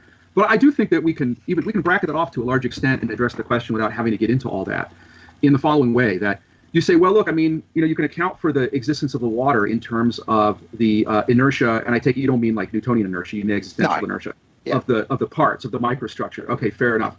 But then, that just raises the question of what the metaphysics is of that kind of existential inertia at the bottom level of physical reality. And it seems to me you're inevitably going to appeal to some kind of... How do you know it's the bottom level of physical reality? Doesn't your unactualized actualizer need something to support its own semi-quasi-existential inertia? How do you know it doesn't? What tests have you used to evaluate the epistemic existential structure of your non-actualized actualizing agent? And I could throw in more words there too if I plan it out a little bit. Fuck. But I just, something that's not actualized,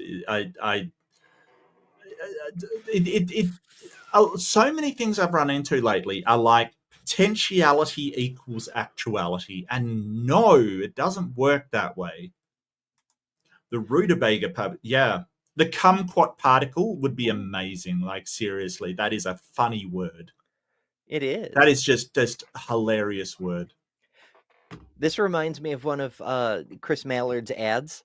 The original Wild Bill ad where he's like, "Oh, atheist stuff boring.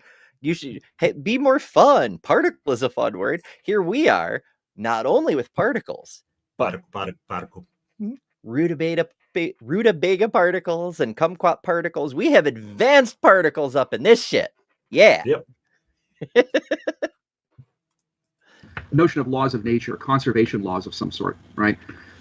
Together with, say, whatever the basic microparticles are that make up the physical order. Okay, well, that's all well and good, but that's just going to kick back to the question of the metaphysical status of laws of nature. What's a law of nature? Is it merely a human regularity? Is it a divine command? Well, obviously, you're not going to say it's a divine command, and so that's fair enough. But is it human regularity? Is it a platonic sort of entity in which the physical world participates in some way? Or is it something like what Nancy Cartwright and other neo-Aristotelian philosophers of science say it is, that it's a description of the way physical substances will tend to operate, the sort of capacities and powers they will manifest? Yes, the last one. Yeah, that's what I think it is. I think that the laws of nature are our description of the physical characteristics of the universe, basically. I think that's what physics is. Like, it's our description of them. Or the laws of physics are our description of them, while the physics are actually what's happening. And I think, like all descriptions, they have varying levels of accuracy. Mm-hmm. I don't think we describe them, perfectly, kind of thing. I think that we're using languages to describe them in a way that's incredibly useful and accurate enough. But I don't think, we describe them, there's things like the three-body problem, for instance, that it becomes, our descriptions, our laws become insufficient to describe them. Same with, part of quantum physics, like our laws become insufficient to describe them. We have to use these superpositions and things like that. Workarounds, like, whatnot. Yeah, workarounds, essentially, because our current language doesn't really describe it. Like, then you go to the Big Bang, like, as you approach sort of 1 Planck second, the laws of physics don't describe it anymore. So I think that our descriptions are incredibly accurate, but they're just descriptions. They're not nobody sat down and wrote down this is the law. It'd be neat if it did, but I don't think it could work that way. People say that the universe is beyond comparison because it is the totality of all things. It is the universe, or at least all things that we can experience. Like, you could get into multiverse and all that stuff, but everything and stuff. Yeah, everything that we say, that we transmit, that we write, that we draw, it's all description. It's all shorthand to get an idea from my brain into your brain, or your brain into my brain, or somebody else's brain. That's all it is. That's all of language. And to try to say that the description is creating the reality in some way, it's not just confusing the map for the place. It's a fundamental misunderstanding of what descriptions are. Well, he blew through like 3 or 4 concepts there, which would require support for what they are, in my opinion.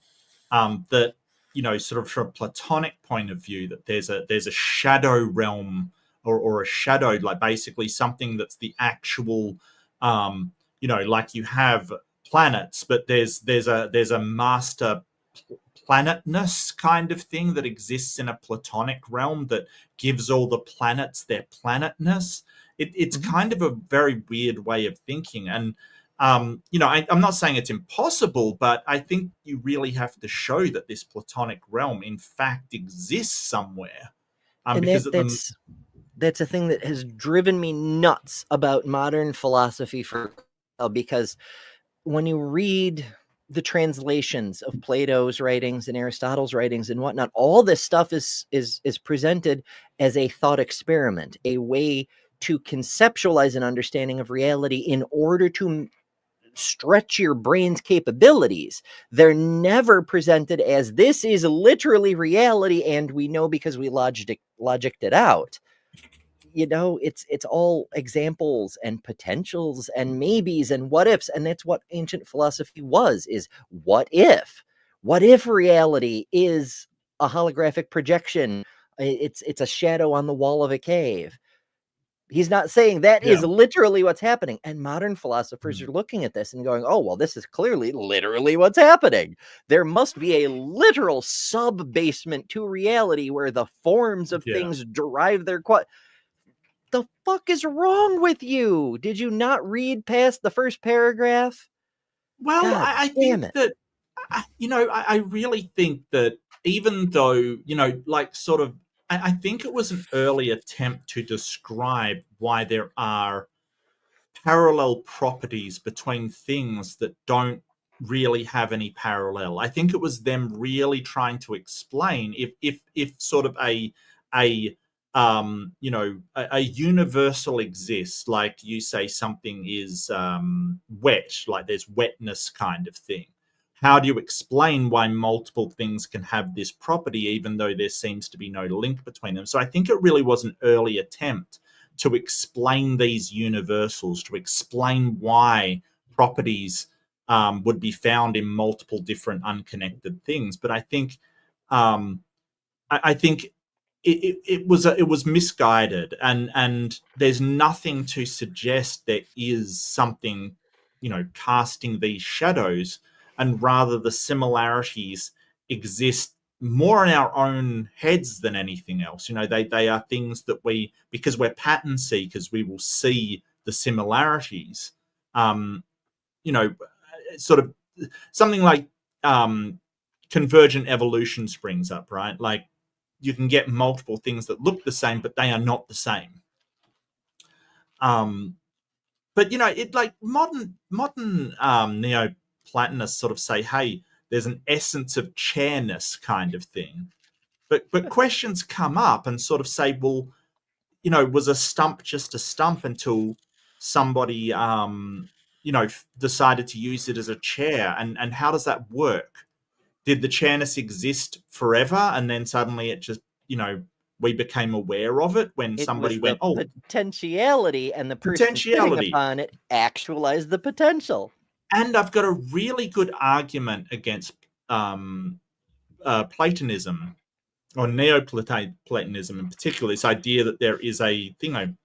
So it is the Rick and Morty argument against Platonism. The creators of Rick and Morty, that's Mark Harmon and Justin Roiland, I think it is, the creators of them. They did an alternative reality episode where they came up with something called a what was it called? It was called a oh god, a flurble or something like that. I'm completely out of my depth on this one. Look, it was just a plumbus. That's right, a plumbus. Right? It was this weird thing, and like it didn't mean anything, and it didn't do anything. They just made it up, right? It was a plumbus. Thank you very much. Thanks, baby. It was a plumbus, right? And you had to make sure its feed was well stroked and stuff like that, right? They made this thing up, right? It doesn't mean anything, but you can get a plumbus online. Right? It's just this weird thing that they made up. But so you've got to expect that because it's a thing now, that somehow a Platonic, you know, the original Platonic plumbus exists somewhere, or it always existed, and they just articulated it. But we don't know what it does. Right? It's a plumbus. They just made this shit up. Okay. I enjoy how it's male on one side and female on the other. Right. And, you know, there's plumbus tutorials. You can buy one of these online. Like, it's just a plumbus. It doesn't have any meaning behind it. But because we understand, because of just these two idiots, you know, and they come up with the most wacky ideas. We understand what it is now. I want to ask, is there a Platonic plumbus that gives all plumbuses their plumbusness? Sure. There'd have to be. There would. And then that raises the question of why did it wait until the cartoon Rick and Morty before it began actualizing in the universe? Right. Oh, it's Dan Harmon. Yeah, you're right. It's Dan Harmon. Yeah, look, I suck at remembering names. I'm sorry. Names are hard. That is Plumby. I'm sorry. Does the Plumbus have a plumber? What is more reasonable is we just make up these terms to describe certain things, and they made up something that nobody had thought of before because it's ridiculous. It's stupid. It's just a thing that they made up. That's it. Yeah. I mean, Plato, one of the reasons, okay, he was famous for a lot of things, but one of the things that made him famous as a logician was his ability to take arguments, turn them inside out, and blow them up to gigantic levels in order to highlight the hidden absurdity that other people couldn't see. Right. And that's exactly what he was doing with the forms, is saying that, all things that are wood share this essential characteristic of woodness derived from the spirit of woody beingness or all this shit. That's what the forms was trying to show how absurd this is. Yeah. And then, alas, lesser minds, midwits, if you will, went, oh, that's literally true. I'm going to found entire religions based on this concept. Yep. Fuck. Yeah. Why are humans like this? Not that I'm saying everybody should be Plato, because, I mean, the dude, he wasn't just a debate bro. He was a wrestle bro. Plato was a nickname. It meant like really big dude, basically. Like he was super broad, something like that. You don't want everybody to be a Plato because things would get messy. You have to have a Diogenes who runs around and throws plucked chickens at people. I do digress, though. Given their nature. Well, I think on any of these answers we give, there are going to be problems for the critic of the Aristotelian proof. So if you say, for example, well, a law is just a Humean regularity, I think there are a number of problems with the idea of laws as just Humean regularities, by which I mean, for those listeners who don't know this jargon, regularities as understood by a philosopher in the tradition of David Hume. So there are going to be problems with the Humean view. He explained the term without explaining what the term means. Fucking hell. These people. Okay. Yeah. Humean, not human, Humean regularity. A Humean regularity refers to the philosophical idea originating with David Hume that causation is essentially a matter of regularity or constant conjunction of events. In other words, when event A is regularly followed by event B, we say that A causes B. This theory, also known as the regularity theory of causation, suggests that there's no underlying necessary connection between cause and effect beyond the observed regularity. So there are, of course, exceptions to this, but you can just invoke regularity in the absence of anything else. Like, every day, the sun rises at the same time the sky gets bright. There's probably a connection, and it's as far as you need to go with that. You could go deeper if you want to, or maybe one day the sky gets bright and the sun doesn't rise, and then you really want to know more, but you don't have to. That's sufficient for most practical purposes. Humans be human. Those pesky apes. Among which are that I think that if that's what laws are, they're just regularities, they're just descriptions of what actually obtains, then laws no longer really explain anything, they just describe. In which case, an appeal to yes, that's as a fucking philosopher, my fucking God. I'm getting all kinds of worked up on this one. Yes, our laws are descriptions of what happens. They're not like enforceable protocols the universe must obey or face jail time.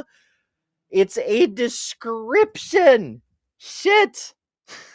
Well, I think that they sort of say that the laws of nature are, in fact, doctrine laid down by a creator kind of thing, that this is something that they want to have happen. Because don't forget, like you and I would say, hey, these are the laws of the universe, and they're not prescriptive. We describe them, but there's no way around how the universe operates, right? There's no exceptions for that. It's just the way things are, and we describe them.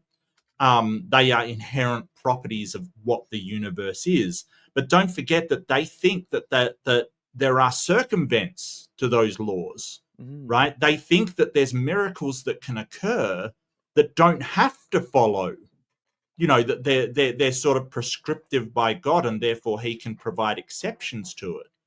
Like we would say, hey, we're no more capable of, circumventing the laws of the universe as, your computer game character is of jumping out at you. Like it works under certain realities that are impossible to violate. Whereas these guys say, no, you can violate them. Or someone can violate them. So exceptions are possible, just never observed. Right, but they have to say that they're not an inherent reality of the universe, because then, there would be no exception for them. It would just have to be what we observe and natural law and stuff, instead of their magic, rising from the dead and stuff like that.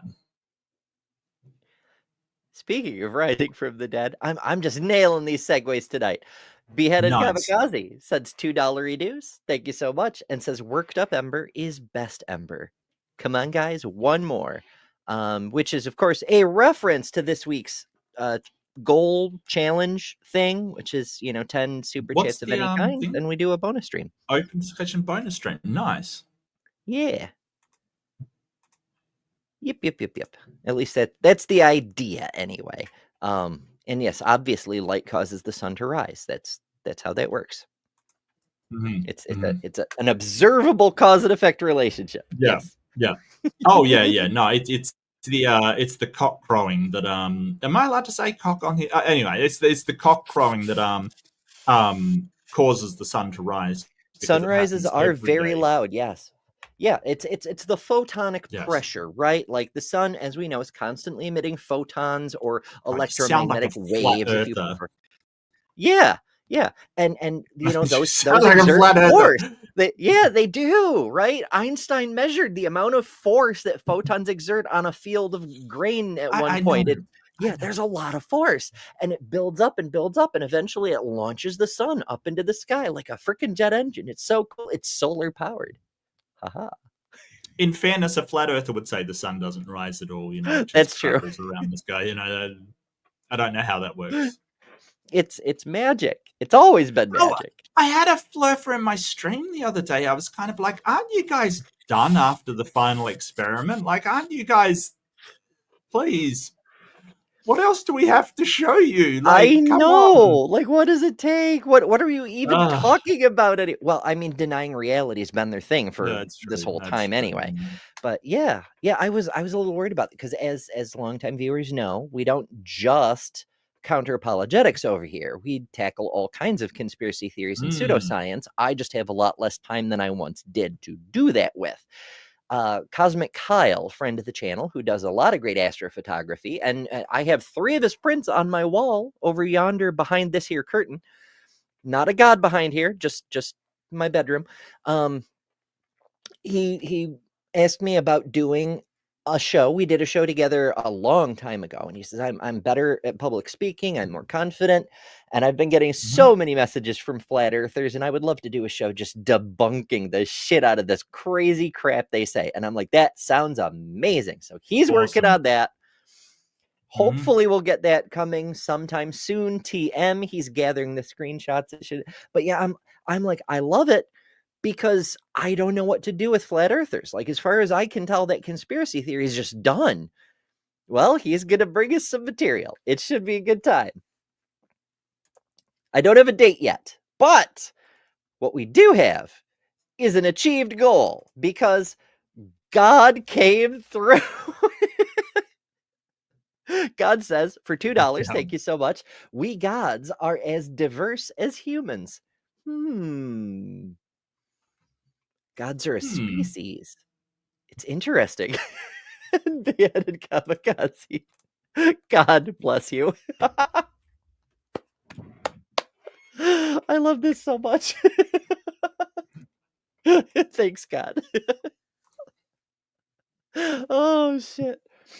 I appreciate this. Is so funny on so many levels. I'm going to be tickled for days about this. I've been saving screenshots as we go because it's just so funny to me. Andrew says, you don't have a date yet? I'll be your date, Ember. Oh, thank you, Andrew. Aw. I haven't had a date in years. I mean, unless you count like doing stuff with my kids, like, one kid will be in town and be like, we're going to the movies, something like that. But like an actual date, holy shit, it's been a long time. I think the last one was I took myself out to dinner because I got tired of waiting for someone else. Like, fuck it. No. Yeah, why not? Like, fuck them. Mhm. Look, I've been married for a long time, so I've gone on date nights, but it's always with the same person, and I'm 100% fine with that. If you are still in the chat, then I'm 100% fine with that. Yeah, it's nice to have company, but not strictly speaking necessary. You can actually order the meal and 2 appetizers couple thing with just one person. It's allowed. Okay. You might want to take the other half as like a to-go bag or something, but you can order it. It's fine. You can buy yourself a nice drink, maybe take yourself out for, a nice walk later, whatever you want to do. Yeah. Whatever you're into. It's fine. You can do that. It kind of reminds me of I don't know the song that well. My oldest finds all the weird music for me, and some of it's really great, but some of it I'd never heard before and haven't heard since. And there's a song that was popular briefly about a person who holds their own hand and is like, it's like an I don't need you kind of thing because I don't need anybody because I can take care of me better than you can. Right. And I'm like, that's amazing. I love it. Oh, but I do appreciate it, Andrew. We could, if we're ever on the same coast, we can go somewhere and have a fun time. Yeah. Why not? Yee. A law understood in Hume's terms wouldn't be an alternative explanation to the one I'm giving. It would just not be an explanation at all. Or if you say, well, no, laws are something like platonic entities in which the world participates, then that just kicks the problem back of, okay, but why does the world participate in the laws that it does rather than some other laws or no laws at all? Or if you take a kind of Nancy Cartwright view of laws as descriptions, a shorthand description of the way something will operate given its nature, then the laws are actually parasitic on something deeper, namely the existence of the physical substances that follow the laws, in which case we need an explanation of why those things exist at all. And we couldn't appeal to the laws to explain that, since the laws always piggyback on substances. So laws would never be, on that account, be the deepest level of reality. In which case, Aunt Jer found it. Y'all are fast, my goodness. Yeah, so obviously I can't play this because copyright reasons, but apparently it's a little known artist called Miley Cyrus. Oh. And the song is called Flowers. So yeah. But yeah, it makes sense. Does it it wouldn't have lyrics. It does have lyrics. Okay. Where is it? I can buy myself flowers, write my name in the sand, talk to myself for hours, say things you don't understand. I can take myself dancing, and I can hold my own hand. Yeah, I can love me better than you can. Fuck yeah. Okay. Why not? Yeah. I mean, it's in reference to a specific ex, but it yeah. Absolutely. Liam Hemsworth, and it's a redo of a Bruno Mars song, with the twist of being your own date. Oh, right. Yeah. I was gonna say, I'm like, I remember a Bruno Mars thing about like that should have brought you flowers and done this stuff, and now the other guy's doing it, something like that. I dig it. I dig that a lot. That's cool. And good lore too. See, we're learning all sorts of things completely unrelated to Ed Feser's book. much more meaningful, I dare say. An appeal to so-called laws of existential inertia wouldn't be an ultimate explanation, since that would piggyback on something deeper. And so we will not have reached our final explanation. So it seems to be on any account of law that we want to appeal to, it's not really going to provide an alternative explanation to the sort that I claim the Aristotelian argument gives us. Okay, so there's not much I disagree with in what you said. And I guess at the most general level, I'm inclined not to take laws of nature seriously. I'm more inclined towards a kind of powerism. So I think that would you mind explaining that for me and the audience? What you mean by okay, that? so it's close to the position that Ed was attributing to Nancy Cartwright, the last position, right? So you can think of the laws, insofar as we're going to talk about laws, as somehow or other. It's not exactly summarising, but it's something like that. The powers of things, right? So what's fundamental is you've got objects with certain kinds of powers. Right, and it's not that there are laws that govern. Right, that's seems to me to be a very bad way of thinking about the laws. Right, and it's not that laws are just summaries of regularities either. There's something too superficial about the regularities for the laws to just merely be summaries of them. So, however, it seems to me that there's nothing wrong with the idea that you think of the powers of things, and one of the basic powers of things is this power to go on existing unless something intervenes to defeat them existing. You have the power to go on existing. I'm not sure, like the sort of powers what he's talking about. I'm not, I don't know. I think that might be misconstrued. Like it's got this power kind of thing. I get what he's saying, but yeah. I do keep meaning to go end the poll and get final results. Oh, but I keep okay. getting distracted by stuff. I totally forgot about that. Yeah, when we started the stream, there's a 1 minute countdown, tradition for these debate streams. But I was like, I think I'll do a poll and find out if people think that it should be shorter or longer. Because at one point we had like a 6-second countdown, and then Mark and I would get like a quarter of the way into a debate before people started actually showing up because the countdown was so short, And so, fine. But then there's also, sometimes a longer countdown. Like if you'd been, a few people were here at the beginning, like something like 12. And then we went up to 22 and then down to 17 and then up to 25. And then, it changes. It happens as people pop in and out. But the point was I was trying to like figure out the optimal length of the countdown. But yeah, so that's what that poll was for. And it worked out too. No clear winner, but the largest vote was for this is fine. So we'll just keep it at a 1 minute countdown. The next largest at 1/3 was subscribe, which you should do because if you're still here, you clearly like this kind of thing. So, subscribing, come join us for more in the future.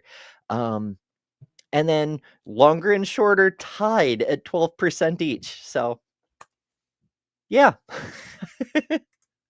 I mean, that means absolutely nothing changes except I get to say subscribe. But now we know we have data and we didn't have data before. So it's still progress. Distance, right? So that seems to me to be the base level here. There's no deeper explanation than that, but it's a perfectly adequate explanation. Now you've got an understanding of why the universe goes on existing, because it and all of the things within it have this power that's not defeated. On my view, there's nothing external to natural reality that could cause it to go out of existence. Perhaps, depending upon how the physics goes, there could be a kind of internal reason the universe might collapse in on itself, and if the expansion halted and it shrunk back in, and it might disappear. But assuming that the universe goes on expanding, there's nothing, no external. That's okay. The philosophy, I know, but like that's not even a possibility. Yeah. TLDR, as Einstein demonstrated, time and space are the same thing. They're just different dimensions on the same fabric. Yes. Time is constantly expanding. You are every second, there's 1 second more, whether you measure back to the Big Bang or the start of the Earth or the start of your own life. Every second, there's 1 second more in the total. Time is constantly expanding. So regardless of what's happening with space, the universe is expanding and will do so as long as time is running. That's just how that works. Which is not super relevant to the discussion. It just bugs me when people take it as a hypothetical when it's one of the most deterministic characteristics of the universe there are. It's fundamental to its existence, not just its function. Ugh. Crazy sauce. Drives me batty. Thing that can defeat its power to go on existing. That's the basic picture. It seems that to me that it's a nice, simple picture, and that it's adequate to the phenomena as well. So it's got plenty to recommend it. Well, if I could respond to that, I would say that the problem I see with it is that if we think of what I've been calling existential inertia as a kind of power of a thing to go on existing, to want it to exist, to keep on existing, but then we combine that with the idea of laws of nature, and so we say that the law of existential inertia describes the operation of the power of a thing to go on existing and so forth. But then we say, well, laws are really, they're less metaphysically fundamental than the powers a thing has, and the powers of a thing depend on the substance that has those powers, the entity that has them, whatever term we want to use. Then we have a problem that it seems like we're going around in kind of a circle here. So we're explaining a thing's continued existence in terms of its power of existential inertia, but the power of existential inertia exists only qua attribute of the substance that has it. So we have to explain the thing's continued existence in terms of its power of existential inertia, but its power of existential inertia exists only insofar as it inheres in the thing that has that power. So we're going around kind of a circle, in which case we need to break out of that circle in order to have an ultimate explanation.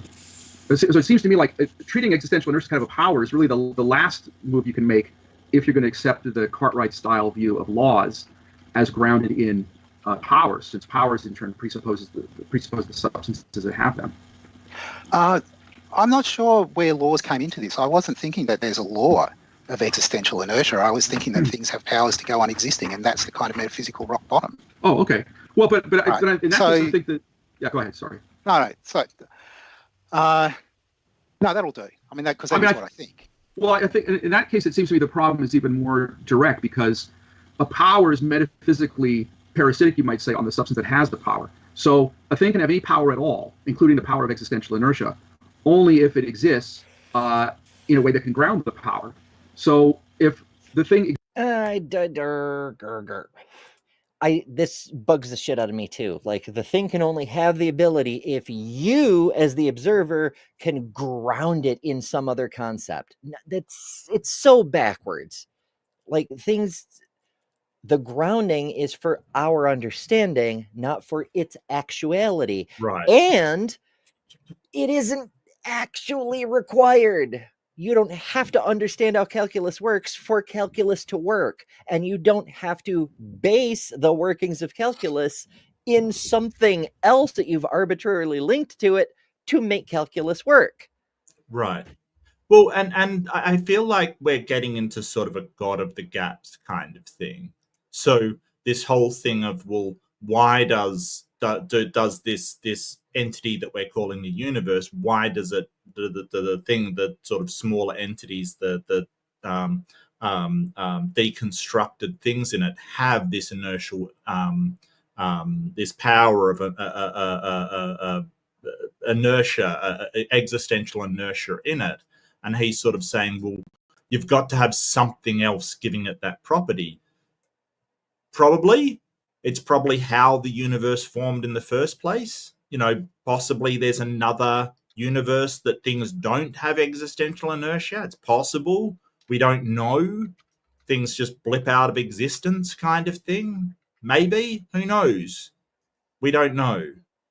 But it's sort of this idea that if you don't know what it is, then you've got to, I get what he's saying about a circular argument, but I don't think Dr. Oppy's going there. I think he's sort of saying, hey, this is sort of, a base level foundational property of the universe, and we don't know why it has that property or that power. I don't see why I would sort of have to explain where the power to continue existing has come from. It's pretty weird. It is very weird. It's very weird.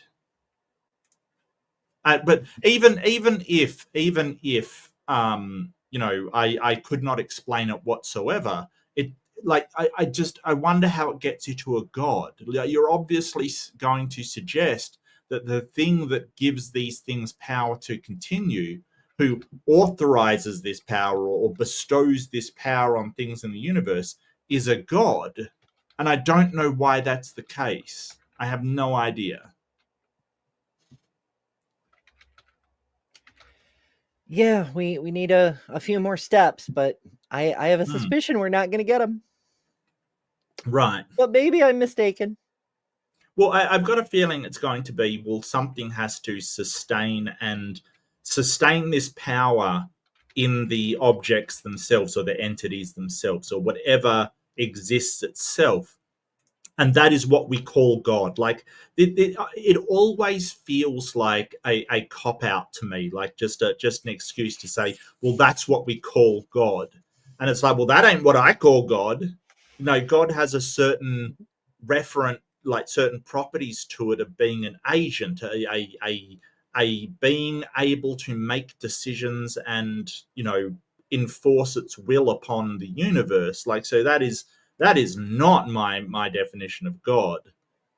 Just, whatever gives the property of things keep existing. Well, that's not what I call a God. You've got to add some stuff to it. And even Low Bar Bill adds stuff to it, timeless spaces, personal, intelligent, at least he adds those things to it instead of saying, hey, there's something that gives these things the properties that they have, and that is what we call God. It feels like a cop out to me. Mm-hmm. It's I've never liked that answer. That whole. I mean, Yeah. This pen exists, and existence is a thing, and that's what we call God. Like, right. Purple Unicorns, Blarney Stone, and Doug. All more demonstrable, even. Like, the universe owes its existence-ness to my hat, because my hat is real. And if my hat is real, then because of the causative interrelational nature of all aspects and properties of the universe to and between each other, then my hat is causing the entire rest of the universe to exist. Right. Neat and trick, huh? sustains its existence. Yeah. Exists, and that's what grounds its existential inertia. But its existential inertia is what causes it to exist or accounts for how it exists. And we've got a kind of explanatory vicious circle. That's the problem I was trying to identify. I don't think he's saying that existential inertia is what causes it to exist, kind of thing. Like he's sort of I don't know. He's kind of just saying, hey, I think things just exist, and then they continue to exist because that is the like Dr. Oppy says, that's the power they have. Sort of saying, well, we don't know why they have that power as opposed to not. I don't. Wow, I really think that he's sort of. I don't know. It's very weird. I don't know where he's going with this. It's very strange. But no, you have something that causes something else to exist. Like, I may cause certain things to exist by, breaking a stick in half or whatever. I've made a causal thing to make one stick into two sticks, basically. That's cause and effect. Right. But he's sort of saying, well, the fact that the sticks are existing have caused it. No, that isn't what we're saying. We're saying that stick and all of its components will continue to exist. He's sort of trying to say that that's the cause, and it's not really the cause. Yeah, association. It's not. Yeah, the light causes the sun to rise. That's what I was starting to get at earlier, is just because you can create, you can formulate an explanation does not mean that explanation is automatically correct. If that explanation, I mean, Ed has done this a number of times. He said, okay, well, if you don't like my explanation, the alternatives are this, this, this, and this. which first of all, that's, you know, a dichotomy, trichotomy, etc. Laying it out like that, it rules out the possibility of other explanations. Something But we don't knocking know. them Yeah. all down, theists do this all the damn time. Knocking down the other alternatives that you can think of Right. doesn't demonstrate yours is correct. Just because Correct. you've ruled out everything else that you can think of. Like, you know, Mr. Body is dead. It was either the butler or Professor Plum or Mrs. Peacock. Well, what if it was Mr. Green? You know, but that notwithstanding, you saying, I think it was Colonel Mustard, does not mean that once you rule out Professor Plum and Miss Peacock and the butler, it doesn't mean it is Colonel Mustard. You still have to demonstrate your positive claim. Fuck. Yeah, PhDs. There may be someone in the house that you don't know is there. There was a ninja. Okay, there was a ninja in the house. Right, like, this is the thing. This is the problem with deductive arguments. And don't get me wrong, some deductive arguments can work because they're very narrow in scope. But when you start to basically do deductive arguments for something like a god and the universe, which could have infinite possible explanations, you know, almost infinite possible explanations, almost all of which are probably wrong. How did you possibly rule out everything to get down to your particular god or a god at all? Like that's the problem. That, and it may be, if you just go, well, nothing I've been presented with, you know, works because of, even if you could eliminate every single possibility that you're presented with, it could be something nobody's ever thought of before. Yeah, that happens a lot. I mean, hell, that's what happened with, you know, Einstein's relativity. He was like, what if space bends? Nobody saw that coming, you know? It's fucking wild. Right. It's off the hook. But also, even if we grant you, okay, your argument, fine, whatever, you have an explanation that you haven't demonstrated is the truth. You haven't made a novel prediction to confirm it. You're just declaring shit, fine, whatever. And the thing at the bottom of your explanation is that's what we call God. Right. Let's say, cool. Let's go with it for the sake of argument. Now what? What good is it? What do we gain by having this unfounded and undemonstrated explanation? Does it mean automatically that we must worship Jesus Christ and go to church every Sunday and eat the cookies and drink the grape juice? What does it mean if your argument is true? Because the thing you're describing, like as Forrest Valkai often puts it, you're saying, okay, here's this thing, and I'm saying that thing is a guy and he hates shellfish. How do you get those two things together? In what fucking universe does it make sense to say that because effects have causes, there's a guy and he hates mixed fabrics? It's fucking insanity. Yeah. I really enjoy the way Forrest phrases things. I mean, I've made that rant before, but Forrest puts it much more succinctly. So I'm just, yeah. Pirate. Oh, goodness. I wonder if we're going to get somewhere with it. We should have known we weren't getting somewhere with this. It's a philosophy debate. Of course we don't get it. Yeah. The shellfish reminds him of the great old ones. Oh yeah. Oh yeah. I thought like maybe that the shellfish is like mocking him for flooding the world. You know, he's like, don't you dare mock me. I'm gonna get you for doing shellfish. But why does the mixed thread one come from? That's wild. I don't know. The mixed crops, don't plant two types of crops in the same field. It's just rules just to have rules sometimes, you know? Mm-hmm. Respect my authority, for I am the Lord. Or something. Or something. And if we knock laws out of the picture, then it's a more direct circle rather than a, you know, more so maybe at this point we should move on to the next premise, because I want to say You know something what- about you know what the I was next actually- premise that will count as a response to what you just said. I was actually going to ask, yeah, could you help summarize? Because we've gone through a lot, and to be honest, I've been a little out of the loop because I've just been focused on the audio, making sure that it's working and everything is solid. So would you mind taking just a minute and explaining sort of where we are in the argument so far? Because we're still talking about the Aristotelian proof. Is that correct? Right. Okay. Right. Yeah, either Right. one of you guys, I'm sure, will be able to summarize it for us. Yeah. in the Okay. audience. So Yeah, we're at I'll what you Ed, call you go step. ahead. I'm sorry, Greg. We're at. It's funny. You have my argument in front of you, and I don't. So I'm going to go on my memory of what you identified as the number. Why doesn't he? Did he not prepare for a discussion talking about his own published work? Isn't he the wrote point the- of this? He did write it. So why isn't he prepared? Well, he literally wrote the book. Like, who can't remember the main thrust of their own book?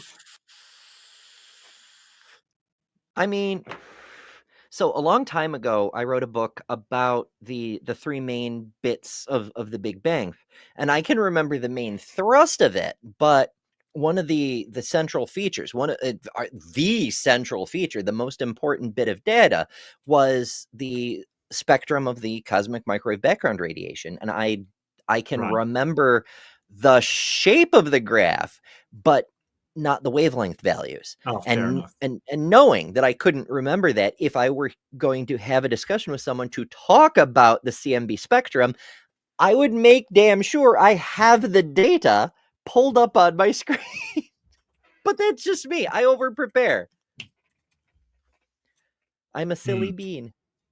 It totally, aside from the actual argument and the fact that they're having to re-summarize, but it just bugs me, you know? The steps of the argument. So I think we're at what you referred to as step 3, if I remember correctly, which is that what goes from potential to actual requires something already actual as a cause, or something like that. Is how I put it. I think is that right? Yeah, that's where we're that's at. right. Okay. Yeah. So that's where we're at, Cameron. We've been kind of talking around that issue. And so, Graham, have you rejected that claim? I suppose you have. I said that I think that it's false, and then we've been arguing backwards and forwards, really, about whether the claim's true, whether it's false, reasons that you might have one way or the other. So can I proceed to the 7th claim? And just to mention a kind of objection, and then we'll come back to where we are in the discussion of the 3rd premise, right? So the existence of a thing at any given moment itself presupposes the concurrent actualization of its potential for existence. Right, so that's the claim.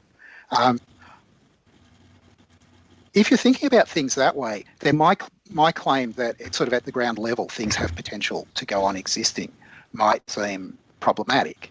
Right? But what I'm thinking is that at any time, if you think about a thing at a time, if the thing exists at that time, then it doesn't have the potential to exist at that time. It may be true that it had the potential to exist at that time at earlier times, and it may be that it's got the potential now to exist at later times. But if it's actually existing now, it doesn't also have the potential to exist now. That's not how potentials work. And so it's not right that in order for this thing to exist now, we're presupposing that something's actualizing its potential to exist now, because it doesn't have a potential to exist now. At earlier times, it had a potential to exist at later times. That's what there is. So if we go back to this idea about the Yeah. Yeah. Everything that happens in the present creates a potential for other things to exist later. We see this with everything from evolution to, personal professional development. Everything today builds on what was yesterday, and the choices of what gets built on today determine what could possibly be the potentialities for tomorrow. Every choice you make closes one set of potential future outcomes and opens up another. It's pretty neat how that works. Yeah, and I think he's got also, you could link this into why sort of existential sort of this existential existence is ongoing, because if we look at the present and it exists now, it doesn't have potentiality, it has actuality. Why should it go back to potentiality to exist with no actuality? It seems like, yeah, it seems odd to me that that with nothing nothing acting upon it, it should go back to a state of non-existence, because a state of non-existence, it seems like in order for us to get something to not exist, another cause must happen to it. Does that make sense? Like there must be something to change its state. Yeah, because things things persist. It's exactly the same as with inertia. An object at rest will stay at rest until acted upon by an outside force. An object that exists will continue to exist until acted upon by an outside force. I think Right. that's what Ed is trying to get at with the concept of inertia, but he's not making a lot of sense with the way he's going about it. Also, somewhat relatedly, but somewhat unrelatedly, the way he's phrasing things, or the way Graham is phrasing things, reminds me of Terry Pratchett's Discworld book, Raising Steam. It's been a minute since I read it, but it's somebody invents the steam engine, and he takes the invention to like a higher up person to try to make it real. And like one of the wizards from Unseen University is like, wait, are you talking about steam engines? Look around you. We have like dirt streets and shit. It's not time for steam engines. And the guy goes, well, it must be time for steam engines because here's steam engines. Yeah. If they're here, it's time for them. Right. And I'm like, hey, that's an interesting way to look at the flow of history. Sure. So yeah, it's related insofar as in order for a thing to be actualized, it has to have the potential to be actualized. That's it. The fact that it is being actualized demonstrates that that's a fact. It's yeah. Okay, I did schedule the bonus stream. It's set up for Monday afternoon Eastern time because I'm in the Eastern time zone. I realize that it's 42 hours in the future. The start time is approximate, so I strongly suggest clicking that notify me button if you want to make sure that you'll be notified, because depending on how work goes, I may start early, I may start late, I may end up having to shift it to another day. I don't freaking know at this point. This is my best guess of what I can probably do it, and it may move. But yeah, that way you don't have to worry about forgetting. If you click notify, you'll get a reminder. So yeah, there's that. And I put the link to it in the chats. I think I pinned it to the top of the chat. So if you're watching in the future, the chat replay has the link too, but you can also just like view it on my channel. It's whatever. I'm just, putting that out there. Cool. Yeah. So much administration. It's like we're, running a channel here or something. I don't know. Didn't even know starting up that it'd be all this kind of weird stuff I'd have to learn. I mean, you don't have to learn any of it. I am terrible at. Everybody knows I'm terrible at the marketing. Like, I should be saying at least twice an episode. I should be invoking some kind of sponsorship. I barely make once. At least twice. I should be saying, if you enjoy this kind of content, consider supporting, because financial support makes literally in this case makes this stuff more possible. Like, I'll always do the debate reviews with Mark. We went through that boat where I wanted to just walk away from YouTube entirely. And Mark was like, but I like doing these shows with you. So we still do these. But I work a lot of jobs. And two of those jobs are teaching classes on the internet and ghostwriting blog posts and articles and things on the internet. And I'm good at those, but I'd rather do this. But I need to pay. I'm not covering my bills as it is. I just had to have surgery this week. More freaking medical bills. I cannot keep up. But I would rather do this. So if you want to see me do this more and help make it to the point where I don't have to do those other two things, those gig jobs, consider supporting patreon.com/betterthanember. There's a bunch of other possibilities if you don't like Patreon for whatever reason. On my website, betterthanember.com. There's options, there's ways to help, and you can join memberships right here on YouTube. There's pluses and minuses. You get more direct benefits like access to the emojis, but YouTube keeps 30%. So it's less helpful to me, but I do appreciate the members. We have a lot of fun. And I do promise I'm going to get around to doing member streams more often. I'm doing my best here, folks, but I appreciate any support. See, this is what I mean. Like, I should be doing that at least twice a show to be a proper professional. I can do it. I just always forget to do it. I could probably make it a little more succinct. I could just say support on the website, you know. Probably. Detail. We'll Fun, work on it. We'll work on it. Fundamentality. The thing at a time has a potential to exist at later times. Its existence now, if it existed earlier, is a realization of its potential to exist at earlier times. So I don't see that there's any kind of vicious circularity here, but I also think that that claim about concurrent actualization is false. Now, why do I think that it's false? So suppose that a thing is F, right? And you I've say, had many so it's things that F. have been And you say, I can't be actually F. It happens Dr. Oppy, a lot. I've had many effed things throughout my life, yes. That's fair. Yeah. Oh, shit. That makes me think of when I was in the Navy. Like, so many things were effed. Oh, yeah. Yeah. Unless it's potentially F, right? So it's actually potentially F. But the move from thinking actuality requires potentiality is going to repeat itself. If it's actually potentially F, it better be potentially F. And if it's actually potentially F, it better be potentially F. And this is a regress, and by your lights, it's going to be vicious. And the only non-arbitrary way to cut it off is right at the beginning. So you shouldn't have made that move that said in order to be actually F, you've got to be potentially F concurrently. That's by my lights, that's a metaphysical error, I'll say. I just think that claim's false. Okay.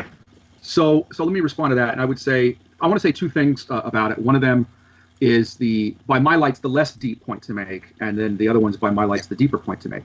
And your mileage may vary, of course. So what I'm calling the less deep point is that even if we were to accept the line of criticism you just gave, that, once the thing exists at a particular point in time, T, then, okay, it has a potential to exist at some later time, T plus one, say, but at T, it's actual and no longer potential, so there's nothing remaining needing to be explained. Well, there would still need to be an explanation of why it continues to exist at T plus one, and I suppose someone defending the kind of argument. Do you need to explain why it exists if it's no longer a potential and it's actual? Do you need to explain why it continues to exist? Can you justify that, or are you just gonna assert things still? I don't know, but I really like his other point that if something has the potential to exist, then you need the potential for the potential kind of thing. Like, so if something doesn't yet have the potential, but is in an earlier stage, and then it changes potential to the thing that, like, he's basically pointing out an infinite regress with this whole potential thing, which is absolutely marvelous. It's pretty funny. Yeah, I totally agree with him. So if it needs the potential to go on existing, then you have to have, like, before it actually is actually the thing, then you have the potential to have the potential to go on existing, right? Potentially. So, yeah, so you've got this infinite regress of potentials kind of thing. So it's so, I think that sort of pointing out these logical problems is sort of showing how this whole idea is fundamentally flawed. That once something has started to exist, it has to be re-existed over and over and over, like, at what time it does. It's much more simpler to say that once a state in the universe is achieved, it requires some cause in order to change it, whatever that is, right? Whether it's changing something to exist or changing something so the thing doesn't exist anymore. Change of state, a cause is always required. That's the simplest explanation. Yeah, I tend to. I just the way you phrased one of the things, it made me think of, like, you need an existence subscription. You have to keep re-upping your existence. Right. It's this. Yeah, it's kind of weird to the way we think about things that, you've got to have this, you just imagine God sitting there just winding the clock kind of thing. It's like, what? I don't know. And Pragmatic's back to remind us to like, share, and subscribe. Thanks, Appreciate that. PC. Yay, PC. And unapologetically my tongue is worn out. It's been a day. Unapologetically Chrissy says, does he think saying potentially a whole bunch makes him sound smart? Well, if that's the Potentially. case, then potentially I'm the Potentially. smartest person that ever lived. Potentially. Potentially, yes. Potentially. I mean, it is potentially true. IQ tests are of limited effect and accuracy and such, and we don't know whether you've taken an IQ test or what the results are, and so on and so forth. But I can say this, that the known record holder for highest IQ, again, IQ is a very limited data set that only tests certain aspects of intelligence, but the world record holder, to my knowledge, is Marilyn Vos Savant, who has been very publicly very wrong about a few things. So you could be the smartest person without having the highest IQ. How we would measure that, though, I'm not entirely clear. But potentially, you could be. Potentially. Mm-hmm. Especially if everyone else fails to renew their subscription to existence and actualizes their potential to no longer exist. Fucking philosophy. I know, right? Might give Mike that I'm giving Mike to go in that direction, and then sort of formulate the argument in those terms so as to get around your objection. But that's what I'm calling what I think is the less deep point. The deeper, more important point for the way I actually try to spell out the argument is that even at the particular moment of time T, I think you're misinterpreting the claim I'm making. So I'm not saying that just to make it concrete, the water of my example is both actually in existence at T and potentially in existence at T. Of course, I couldn't say that because it's a point Thomas himself makes and Aristotle makes, that nothing's potential and actual in the same way at the same time. So that's not what I'm saying. What I'm saying is that no. In order for a thing to be actual, it has to be both potential and actual in the same way at the same time. Because if a thing is actual, then the potential for that thing has to be there. That's like what we were saying earlier. If a thing actually exists, then it definitionally also has the potential to exist. You're demonstrating the potential is there by dint of the fact that it's there. Well, I think that once it's actualized, it stops just being potential. Just like, when energy is released, potential energy is released, it's not potential anymore. It's then changed into whatever energy, heat and kinetic, for instance. I think that that's sort of what he's trying to say, that potentiality is only sort of is unrealized actuality, and as soon as it becomes actual, it doesn't have the potential anymore. It is actually the thing. I get what you're saying, though. Like, if something's actual, it's obviously got the potential because, sort of thing. I'm not sure which way I would look at it.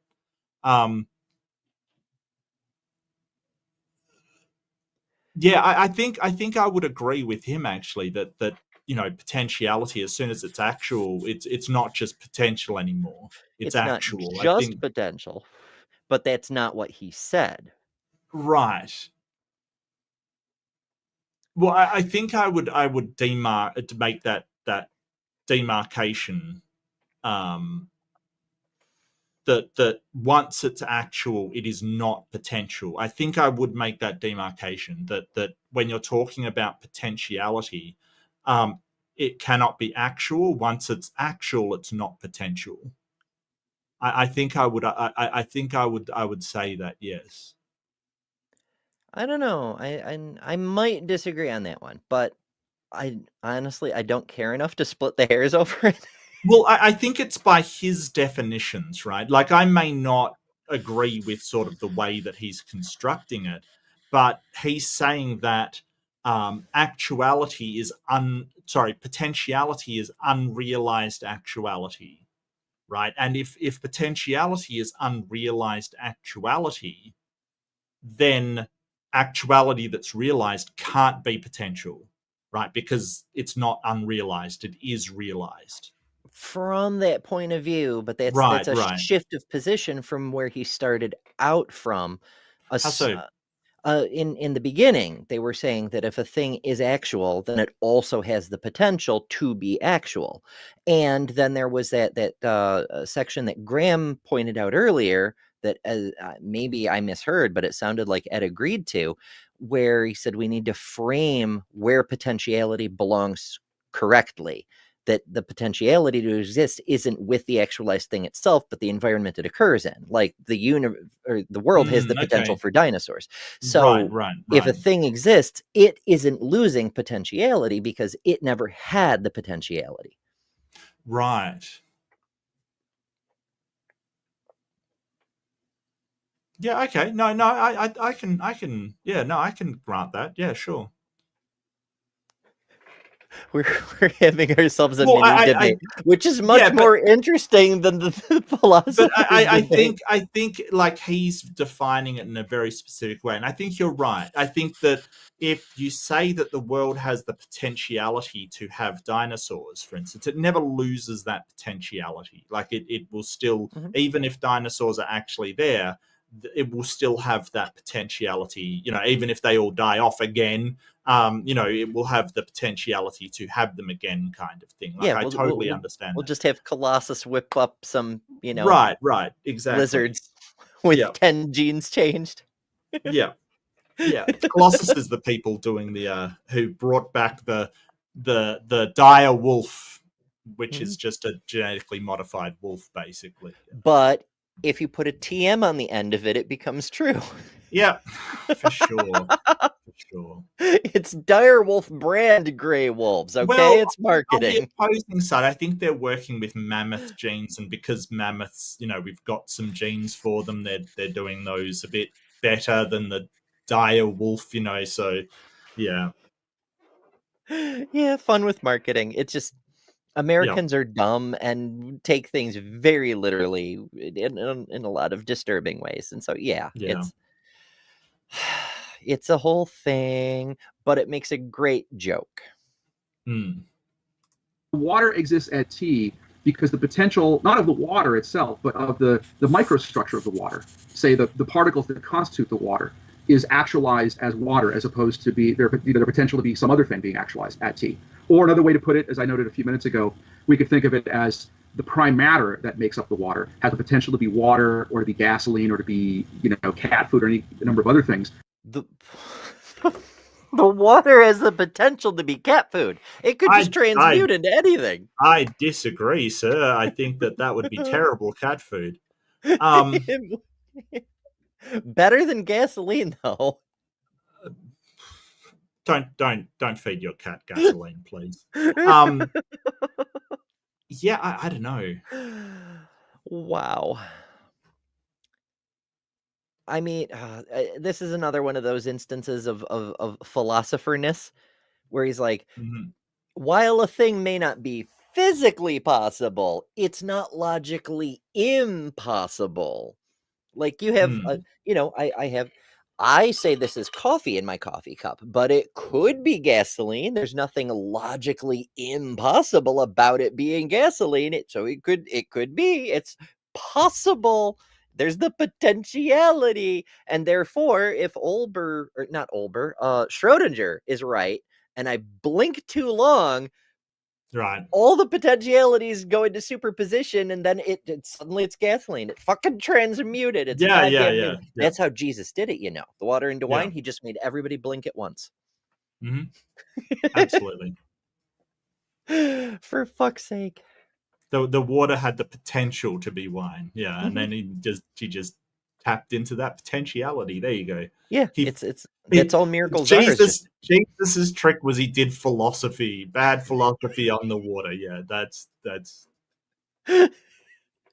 like Mel Brooks in History of the World Part 1. I'm going to take it back a sec because I understand how he's like the water has the potential to be other things. No, I get it. I get that. You know, I just, you know, gasoline and stuff. It's just like, just because it's liquid doesn't mean it has water in it. It's water with extra goodies. I give up. When I was in high school, I drank Mountain Dew all the time. And no wonder, because, as you know, I grew up on a farm. So it was get up early and feed the animals and all this stuff before you even went to school. And I did all the extracurricular. So I was out late and exhausted. So yeah, Mountain Dew all the time. And people would say, you really should be drinking more water and less of that crap. And I was like, but this is water. It's water with extra. It's like super water. God says, did somebody feed gasoline to their cat? Do I need to smite somebody? No, no. no. I don't know if somebody fed gasoline to their cat, but there are some people that definitely need smiting, yes. Right. But for different reasons. Gasoline does have hydrogen. Yeah, that's true. So, yeah, presumably, yes. Apparently cat food either has oxygen or hydrogen in it, apparently. So, yeah. It's true. Hydrocarbons, that's sort of the whole thing. At tea, and yet it's not any of those other things at tea. It's actually water at tea. So what actualizes that potential? Or a third way to construe this, the water is made up of both essence and existence. And so something has to, the essence by itself on a atomistic analysis is merely potential until actualized by having existence added to it. And so that something has to cause that to happen. It's potential until having existence added to it. This is starting to hurt my head. Can you buy that on Amazon? I just, I don't. It's dehydrated actuality, just add existence. Yeah, so that sort of telemics of essence and sort of, essences and existence kind of, I don't know. I'm not 100% sure I know what he's talking about. Like that, it has the essence of waterness and What about the essence of existingness? Because existing is a property a thing has to possess in order to exist, which means it has to draw it from that substrate of reality where there is somewhere the form of the ultimate nature of existence, which you would think he would say that was God, but no, we're not going there. Oh, this is fractally bad. There's at every resolution, it's a broken hypothesis. It's kind of impressive.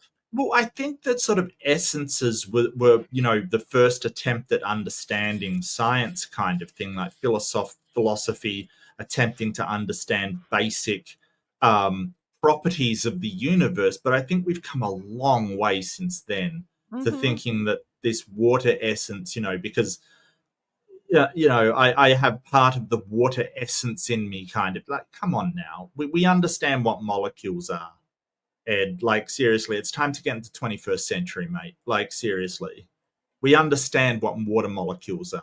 And we understand that if we break them down, we can make them into hydrogen and oxygen. Like, I don't know. Just let him go. Let him cook. I don't even care anymore. Let him cook. Fuck it. Turn the lead into gold. It'll be fine. Yeah, I'm sorry. It's just, yeah. No, I get you. I'm kind of worn out on these guys too, and we're at about 3 hours. And I mean, we can go a couple more minutes and hit the halfway mark, but I don't know. I have a couple of proposals, and we can do a couple more minutes before we decide one way or the other.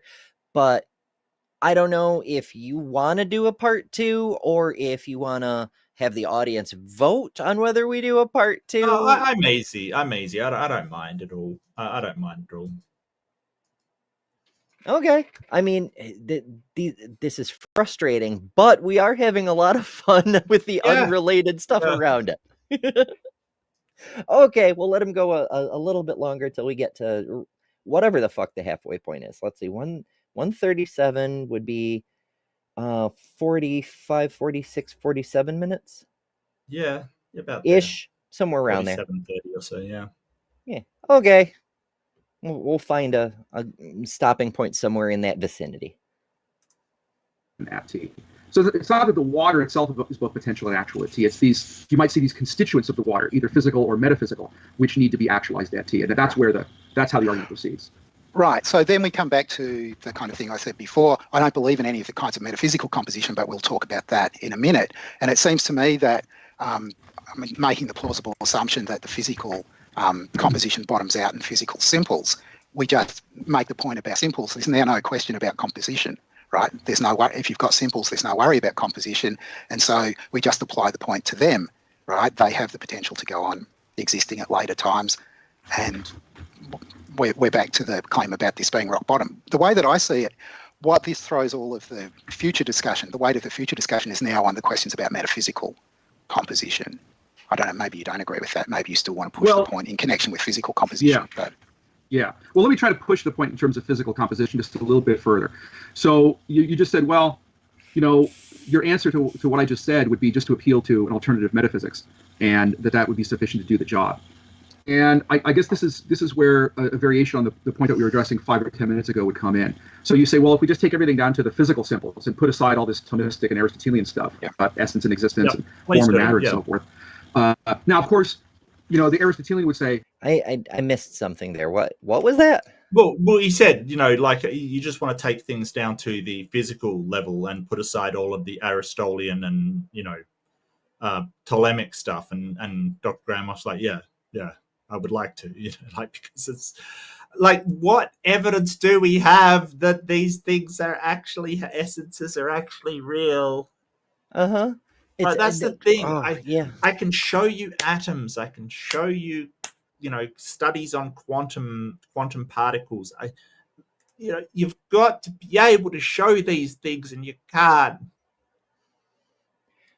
Yeah, all of this is it's a pile of wouldn't it be lovely to think so, instead of just demonstrating the God. Yeah. So much work to avoid the easiest thing. And something occurs to me, like energy can't be created nor destroyed, and generally, like, matter's just energy, really. It is just energy. So, the idea that things keep on going seems to be an intrinsic fact of the universe, that you can burn something, for instance. It doesn't destroy any of the matter, really. It just gets converted to energy, and, other stuff gets converted into other matter. Like, you haven't actually changed anything in the great equation of how much energy exists in the universe. Just some of it's now radiated, and some of it is different types of matter. You haven't changed jack squat. Yeah, that always. A few different things come to mind, but probably the top priority one is something that my oldest said when they were 11 years old. We're driving in the car. We'd had like a campfire the previous weekend or whatever, but in typical Ember fashion, this child of mine blurts out of nowhere. We're just driving along, listening to the radio, and they said, you can't actually create something without destroying something else. That's true. But you also can't destroy something without simultaneously creating something else. And I was pretty impressed, because I'm like, yeah, that's true. You can't burn a tree without creating a pile of ash. Right. You can't build a chair without cutting down a tree. Whatever, however you want to look at it, we're always I would push back things. on the create something first. I think that you can destroy things, and then destruction and creation are intrinsically tied together. Like you create something at the same time. Yeah. No, I get what they're saying. Yeah, absolutely. Yeah, and it's sort of basically what you were saying, that like there is nothing in the universe that we ever see created or destroyed. It's the descriptive categories. The thing is no longer a chair as we would describe it. It's now a pile of lumber as we would describe it. But it's the same matter, Same thing with everything else. And sometimes it's not even the same matter. Like, we can't turn lead into gold, but we can turn uranium into lead, It takes a minute, but we can do it. Well, I mean, it can do that by itself. We Yes. don't have to do anything for some uranium to turn into lead. It just does it all by itself. Mhm. Yeah. And you do get, every step along the way, there's some mass loss as it's converted into energy. Into energy, yes, Mhm. as it Yeah. throws out either alpha or beta particles as it decays, as the radioactive decays happen. It throws out energy, but it's still the same amount that comes out the other side.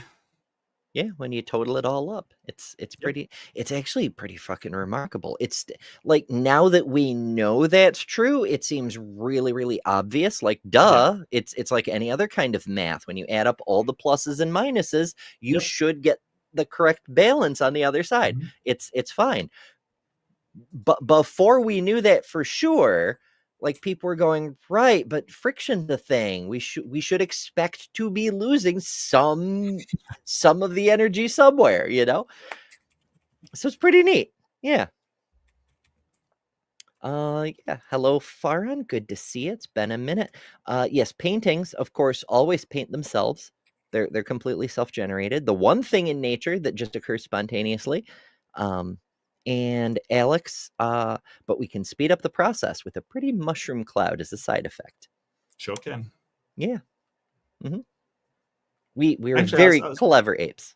I was totally hijacking Bree's stream. So Bree's out there, I'm sorry, with talk of Oppenheimer. It was like they were talking about Barbie, and I said that I enjoyed Oppenheimer more, and then I just hijacked the entire thing.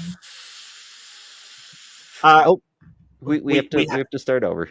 We have the potentiality of starting over, not It's the true. actuality. I'm sorry. It's a thing you can do, though, because Sure. when we do wrap, or even right now, you don't even have to wait for us to wrap, but you could just scroll back to the beginning, or That is wait till not we do us. wrap and hit the replay. Yeah. That is not us starting over. Is it though? Because No. you and I, our temporal actualities have moved on, but in a sense, it's still us in the VOD who would be starting over. That's what we call God. That's right. There is a What the hell divine is- impression of us caught in a Right. permanent time loop. Okay. If you just keep pressing replay, we'll just keep doing this over and over. It's like hell. All right, let's get to it. We're pretty close. Let's get to a point we can chop this thing. Never mind. I won't make the obvious joke. Well, if we're talking about physical symbols, like if we're talking about atoms of the Democritean sort, say, even those on Aristotelian analysis would have to be composites of form and matter in order to make sense of them. Okay, but again, let's put that aside. Oh, Wes, you missed so much. We didn't have to prove God. God manifested in the stream. God was demonstrated all these years. We've been waiting for the theist to show us, and God showed up in this stream. Even did a super chat. Mm-hmm. So yeah, you definitely have to watch back. If you're just joining us now, you have to watch back. It's the coolest fucking thing ever. For the moment. Well, we'd still be down to physical symbols, and we'd have to ask, okay, but what is it about these physical symbols that gives them this remarkable feature of existential inertia? And there are going to be maybe two possible answers. One of them would be, well, they're the physical symbols together with some sort of conservation laws that ensure that they will persist in existence. If we go that route, which I think you would not, which I know from what you said earlier you would not go in, but a lot of naturalists would go that route. So if a naturalist takes that route, I would say, well, the problem there is, once again, we do have composition there because we've got the fundamental particles together with the laws. We need to ask, how do those get together, as it were? And so we're sort of back where we started. But you wouldn't go that route. You'd say, no, we'll just put laws aside and think in terms of the powers of these physical symbols, including a power of existential inertia. Well, then I would raise the objection that I raised 10 or 15 minutes ago, whenever it was, which is that the problem with that is that powers presuppose substances for their existence. So to explain why... Well, if you're going to get all pedantic about the language, then powers presuppose agency. I don't think they do. To activate a power requires a choice of some kind. Like, for example, Faran sending a $5 super sticker, which I appreciate very much. Thank you. It's a little fruity dude throwing a party. Got a party hat on and a toot toot thing. This is I dig almost it. like Thank you. this is almost like a weird pre-sup argument, like what sustains actuality, right? What is Mhm. the sustainer of actuality? And it's like, well, it just seems to be like by power. I don't know, maybe he's using a specific term in philosophy that I'm unaware of, but I would say that it's a property of the simple particles, you know, that that's just, you know, you might as well ask sort of you know, why is any property, you know, has that property? Why are things solid instead of immaterial? Why are, you know, all of these questions? I don't know why we would sort of question that. If something has that property, then it just has that property. Sort of saying, why does it have that property? And then sort of angling for well, it's God that provides that property to it. I don't understand. Like, we're not saying we know why it occurs, but you sort of are dodging around that you want to give it an agent causing it to happen. I don't know. It's very strange to me. Yeah, the word choice is very peculiar. Now, a couple of things happened completely aside. God manifested again to grace us with the wisdom of waterfalls have a lot of power. True, from certain perspectives, yeah, absolutely. And then Beheaded Kamikaze said, you heard it here, folks, we must all go and worship waterfalls. Now, I would remind you of the words of the prophets. Don't go chasing waterfalls. Stick to the rivers and the lakes that you're used to. Very wise. Yes, yes. Mhm. Fear the waterfalls. All powerful waterfalls. Why the power exists, as it were, we need to appeal to the substance that has the power. But the whole point of the power of existential inertia was supposed to be to explain the existence of the substance that has it, so that we'd have an explanatory vicious circle here. We'd be explaining the existence of the substance in terms of its power of existential inertia, but then we have to explain its power of existential inertia, like all its other powers, in terms of the existence of the substance, so that we'd have Well, you don't have to. No, I don't. Yeah, I don't think the sort of, you know, the you're explaining the existence in terms of its power, but I don't think you're explaining the power in the terms of its existence. Like, I think that perhaps there is sort of a infinite regress problem there, maybe, or you know, some sort of issue there with you don't know the cause of why these things have that power. And I think he is just trying to exploit a you know, a problem with knowledge in order to say, hey, something has to sustain these things. I don't know. I don't know why, if I don't know why things are continue existing once they've started, that you're getting any closer to a god. Like, seriously. Way down a rabbit trail. And just on a side note, if you really think about it, your shower is just an artificial, man-made mini waterfall. I mean, I always thought of it as like an artificial rainstorm, but yeah, you're No, right. It's waterfall. a very controlled flow. Yeah. Yeah. Yay, we get to play in waterfall. I mean, assuming you take a shower. Some people take baths, some people do something else. I don't even know. I don't get into baths. I very rarely I'll have a bath. No baths. That shower's enough. Come on. Have you ever played with a bath bomb? No, I don't think so. Apparently, it's tremendous fun. It's been a long time since I had a bathtub that I could like sit in like a proper bathtub, mostly because I was young and had a smaller physical body. Okay. So it was easier to fit it. I'd Tubs never are just fit not in sized bathtubs. for adults. No, I'm over 6 feet, and I do not fit into bathtubs. It's ridiculous. It's horrible. Maybe a swimming pool. Could I use a bath bomb in a swimming pool? You'd probably need more than one, Ember. You'd probably might. need more than one. We're gonna carpet bath bomb a swimming pool. How did I get here? Well, I mean, Americans carpet bomb everything else, so that It's true. tracks. Yeah. It's our national anthem or something. Yeah, Oh, my yeah. goodness. It's a national pastime. Mhm. I need another country. I'm taking offers. Any of you who work for the State Department of another country, feel free to send me an invite. I have a Yeah. feeling I'll be needing. Honestly, I'm surprised I got to stay in this country as long as I have after January 20th. I was kind of expecting to have to go within a week or two. So in that respect, we're beating the record. My immediate Mhm. concern is the high probability that on April 28th they're going to attempt to ban all healthcare for trans people. All healthcare. And if that happens, I gotta go. You know, I fuck. So I'm taking offers. Australian government, Irish government, whatever. Send me info. It'll be fun. It'll be fine or something. Probably not really fine, but you know, we're doing what we can here. Explanatory vicious circle. So I guess that doesn't seem right to me. So if you think about continuing this assumption or pretense that there are simples, if you've got a physical simple with a power to go on existing, and not only to go on existing, but to go on existing with the powers that it's got now, so that the as it were, the inertia here isn't just with respect to existence, but with respect to powers as well, then it doesn't seem to me that there's any kind of circle, right? There's just an assumption about what there is at the base here. There are simples with certain powers.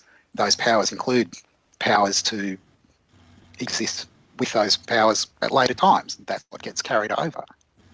Right. So I'm not, and I don't see that there's any, I certainly don't see that there's any composition worry in this, but I'm not sure that I'm seeing that there's a kind of circularity worry either yet. Well, let me put it this way. Let's just think of another example, another sort of power. So if we think of the phosphorus in the head of a match as having the power to generate flame and heat when you strike the match, the power is not a free-floating sort of thing. The power exists only qua power of the phosphorus. We can take the phosphorus as the physical substance that has the power. Sure.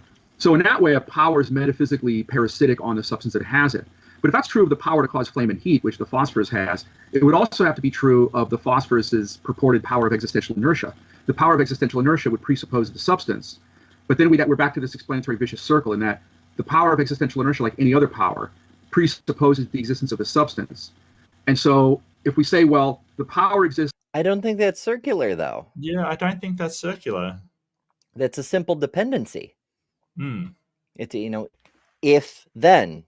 I mean, it's super basic logic. It's a P then Q. I don't know. Maybe I'm silly.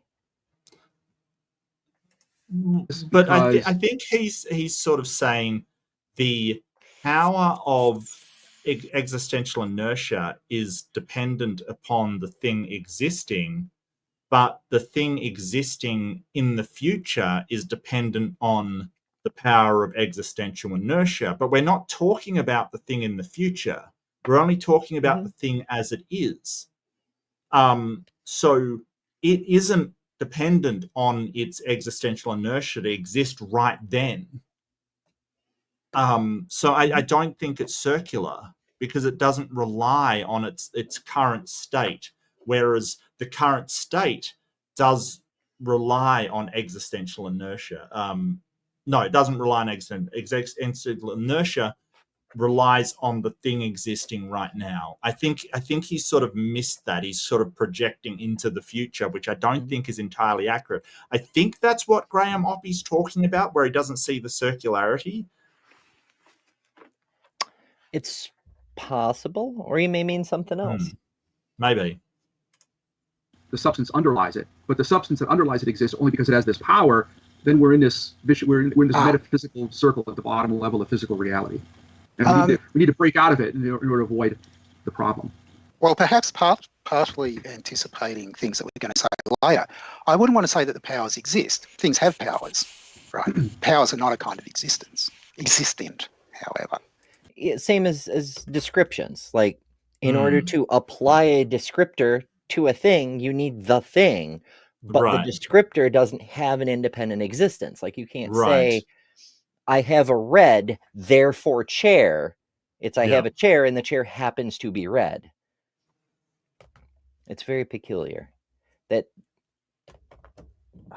That seems like as close to a good spot as we're likely to get. Okay. So I shall note the time, and Yeah, and all I can see at the moment, because we're basically talking about the existence of a god, is just a god of the gaps, basically. He like, all I can see, and this, I might be wrong because obviously I haven't seen the whole debate, and Ed is sort of, or Dr. Ed is, what's his name, Dr. Ed Feser, what was Feser, his yeah. name? Feser is sort of saying, hey, we don't know why these things have a existential inertia, why they keep existing. But just say it is just an underlying basic property of the universe, that things will go on with their current state until acted upon by something else, which seems to be the case. If we don't know why the universe is like that, you still don't get to say, well, it's a god. Like, I'm sorry, but that's just an appeal to my ignorance of why things just keep on existing as they are. Even if we could never explain that in a billion years, it doesn't give your God any more credibility. You've got to demonstrate it is actually a God doing that. And I find the whole thing to say, hey, something causes these things to go on existing, and that is what we call God, to be, I find it's a moving of the goalposts at worst. Like, you've got this idea of God that is, I'm not sure how he would define a god in philosophy. I'm not sure if he's got a different definition than me.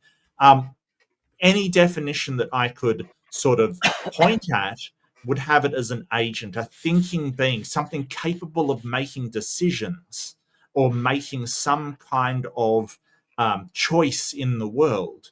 So to me, assuming that whatever it is that's causing stuff to exist and keep on existing could viably say, hey, that thing doesn't exist and won't go on existing, and change its mind and just go blip out of existence like Thanos snapping his fingers, you've got to show that's actually the case. Because at the moment, we've never seen the as sort of they were talking about, the simple particles or the simple things stop existing altogether. We've only seen them change state. Mm-hmm. Right? Like, we can say, hey, and your Platonic or Aristotelian thing of, well, there's a chair there. If you cut it in half and break it to pieces, like you said, Ember, that's a bunch of lumber now. Mm-hmm. Like, if you look at the simple, the simple, what they call it, just the simple particles, nothing has really changed. Whether it's a bunch of lumber or a chair, the particles are the same. The simple particles are the same. Mm-hmm. Right? And all you've changed is the configuration of them and how we view it. Like, you haven't actually changed it on a fundamental level. Yeah, so the wood doesn't care what shape it happens to be piled in. Or what purpose it has that humans Mm-hmm. have for it. Like, that isn't a thing. It doesn't really change. So this whole idea that a god is giving these things form and function and ongoing existence, I think that while it's an interesting proposition, like, there's no reason why I should believe it, even if I don't know why things continue to exist rather than popping out of existence. I think that's, you've got all your work ahead of you to show that that's God. Mm-hmm. Yeah, it's amazing how little progress has been made. But I suppose we should have anticipated that, because Aquinas's arguments have always been super vapid, and this is just layers of sophistry stacked on top, like layer cakes of sophistry. Well, I mean, Yeah, like it's interesting hearing them discuss. To me, it definitely is interesting that they're two ways of looking at things. And I think Dr. Oppy had some very good points. I think that um, um, Dr. Ed, I'm just going to call him Dr. Ed, is really presenting that Aristotelian, those the Aquinas proofs in the best version he can. But to be uncharitable, it's like polishing a turd, quite frankly. I'm really sorry, but these are from centuries ago, and there's better arguments out there. I suppose they will get to the later ones. They're kind of getting bogged down in some of them. Like fine tuning, for instance, is a better argument. That's one of them, and it's a better argument than this. But I still don't think it's a great argument at all. It's just a lot better than, hey, you can't explain why things continue to exist, therefore God. I'm really sorry. So weird. I don't, and sort of Dr. Oppy saying, hey, well, they have the power to continue existing. Well, yeah, they appear to. Hasn't stopped yet. Yeah, like they have a mandate. They're required. If you want to say that, like we can basically, I don't think it's circular, because he's basically saying that they have the power to go on existing because we see them go on existing, right? He's trying to say, hey, well, you're basing them going on existing by what we see. You're basing what we see upon them. No, not really. We're saying they go on existing. They have that power. You're the one claiming that power comes from some sort of God. Well, I think that you need to demonstrate that. Yeah. Just cut to the damn chase. Just pull back the damn curtain and show me the God. They can't do that. No, they can't. And that's kind of damning in and of itself. But if you watching at home or wherever you're watching, I don't judge. Maybe you're in your car, maybe you're at work. It's all good. Wherever you're watching, want to see part 2 and see if maybe we do get to the bottom of this mystery and discover whether it was Colonel Mustard or Professor Plum. Oh, wait, I mean, whether there is a God at the base level of reality. Part 2, over at Mark's Place. Make sure you're subscribed. Link is in the description. Join us. And make sure you're subscribed here too, because we go back and forth. And also there's that bonus stream coming probably on Monday, and other stuff happens here too. I think I've got a video dropping this next week. I'm not sure, because one of the many perks members get is early access to videos. So whenever I do finish a video, members get it first, and they get it for a few days before it goes public. There's a video that's available to members right now. I forget off the top of my head which day it's set to go public, but so that's why. But there is a video coming. And of course, as per usual, catch me on Transpositions Weekly, Thursdays at 8 Eastern on its own channel. And if you miss that, there's my segment, Good News, has its own channel. Links for all the assorted stuff I do is on betterthanember.com. So yeah, lots of goodies there. What do you have coming up, Mark? I don't know. Okay, so I've got on Tuesday nights Eastern time, Wednesday morning my time, I have Aimbot, which is a My Morally Bankrupt or Them, basically doing some investigation into moral situations. On my Friday and Thursday night Eastern time, I have Fundamentalist Fails, and last time I did Eric Hoven doing Precept, which was hilariously bad. I still have to rewatch that. Bad. Oh my! I really don't want to get mean with my titles, but holy crap, that was bad. That was absolutely tragically bad. Whoever gave Eric Hoven Saitam Bruggenkate's number did him no favors whatsoever. Seriously. It was bafflingly bad. Yeah. It's kind of on brand for Eric, though. Really? I haven't seen a lot of him. I just, I was actually in the chat of Donnie's that day. I just saw him online, went in there because it was Eric Hoven, and went, wow, this is horrible. Absolutely horrendous.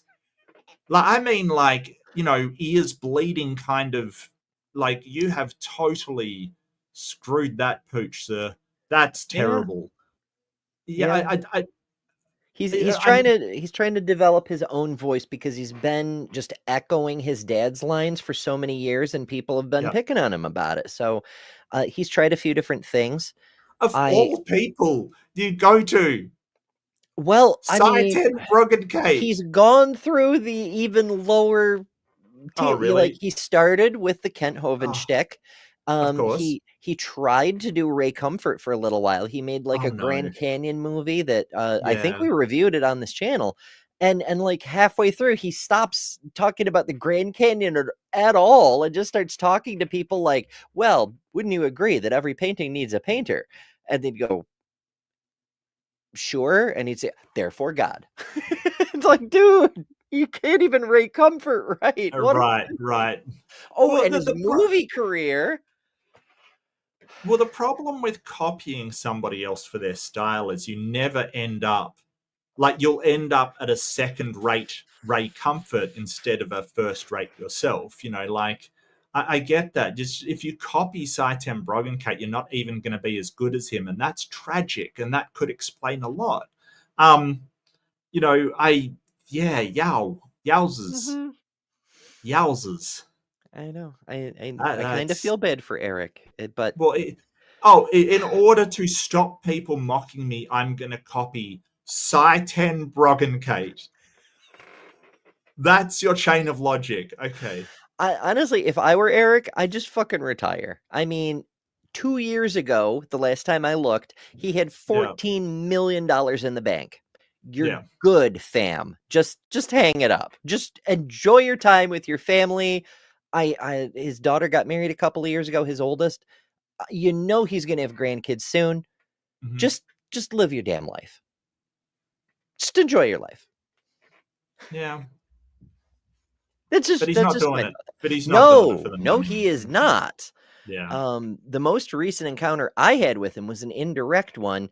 He was an executive producer on that Trump Project 2025 movie, you know, where Trump is the son of prophecy thing. Yep. He produced it. So he's invested financially and politically in the nonsense. So wow. Fuck. Yeah. Yeah. On that happy note, thank you all so much for joining us, hanging out. As I often say, hanging out with you folks is the reason we do these, because we could do them pre-recorded, but it's much more fun with a live chat to interact with y'all, to see the zany thing. Hell, even God sometimes shows up, apparently. So that's pretty neat. Yeah, absolutely. So thank you all so much for coming. Again, part 2 next week over at Mark's Place. Make sure you're subscribed. And as always, remember, you don't have to split hairs about the potentiality of the actuality of the powers of the substrata of reality, instead of just demonstrating your claim, because you are better than religion. Good night.